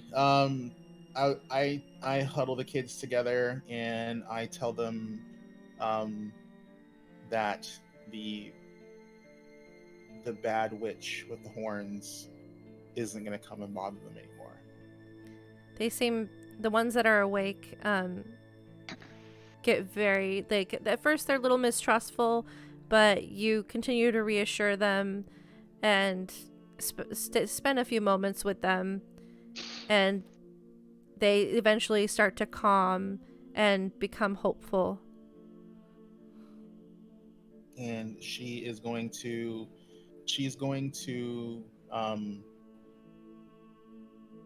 quickly like jot down like a really simple prayer for them and tell them that if they feel worried or get scared or anything like that, just say this prayer,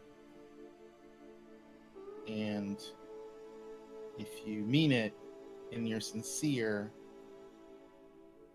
Saloon will watch over you. They kind of nod and clutch the prayer, and a few of them start to look at it and read it aloud for the ones that can't read. There's only 2 that actually know how to read, but they start to read it to teach the others. We will fix that. Alrighty. I give like whoever's up, I give him like a big hug, and I go, now we gotta go find all the adults and bring them back. They nod and give you hugs. Wish you luck. Alrighty. And I'm gonna like wait in whatever I presume is the path. Like I'm gonna be looking at the jail cell, and when I see people coming or see if they've gone, I'm gonna like hook up with the rest of the troop. Okay. You see one of the kids is trying to follow you out. And I will turn around and I will kneel down to them and I will tell them where we're going. It's a really bad place. You can't come with me. And she kind of reaches out and just holds onto the bottom of your dress. Don't go. I have to bring the adults back. I need you to do me a really big favor. I need you to be really strong and help take care of all the ones who haven't woken up yet. Can you do that for me? I can do that. Alrighty. Okay. We're gonna try and get back as fast as we can. Promise? You're gonna come promise. back? I give her like a pinky.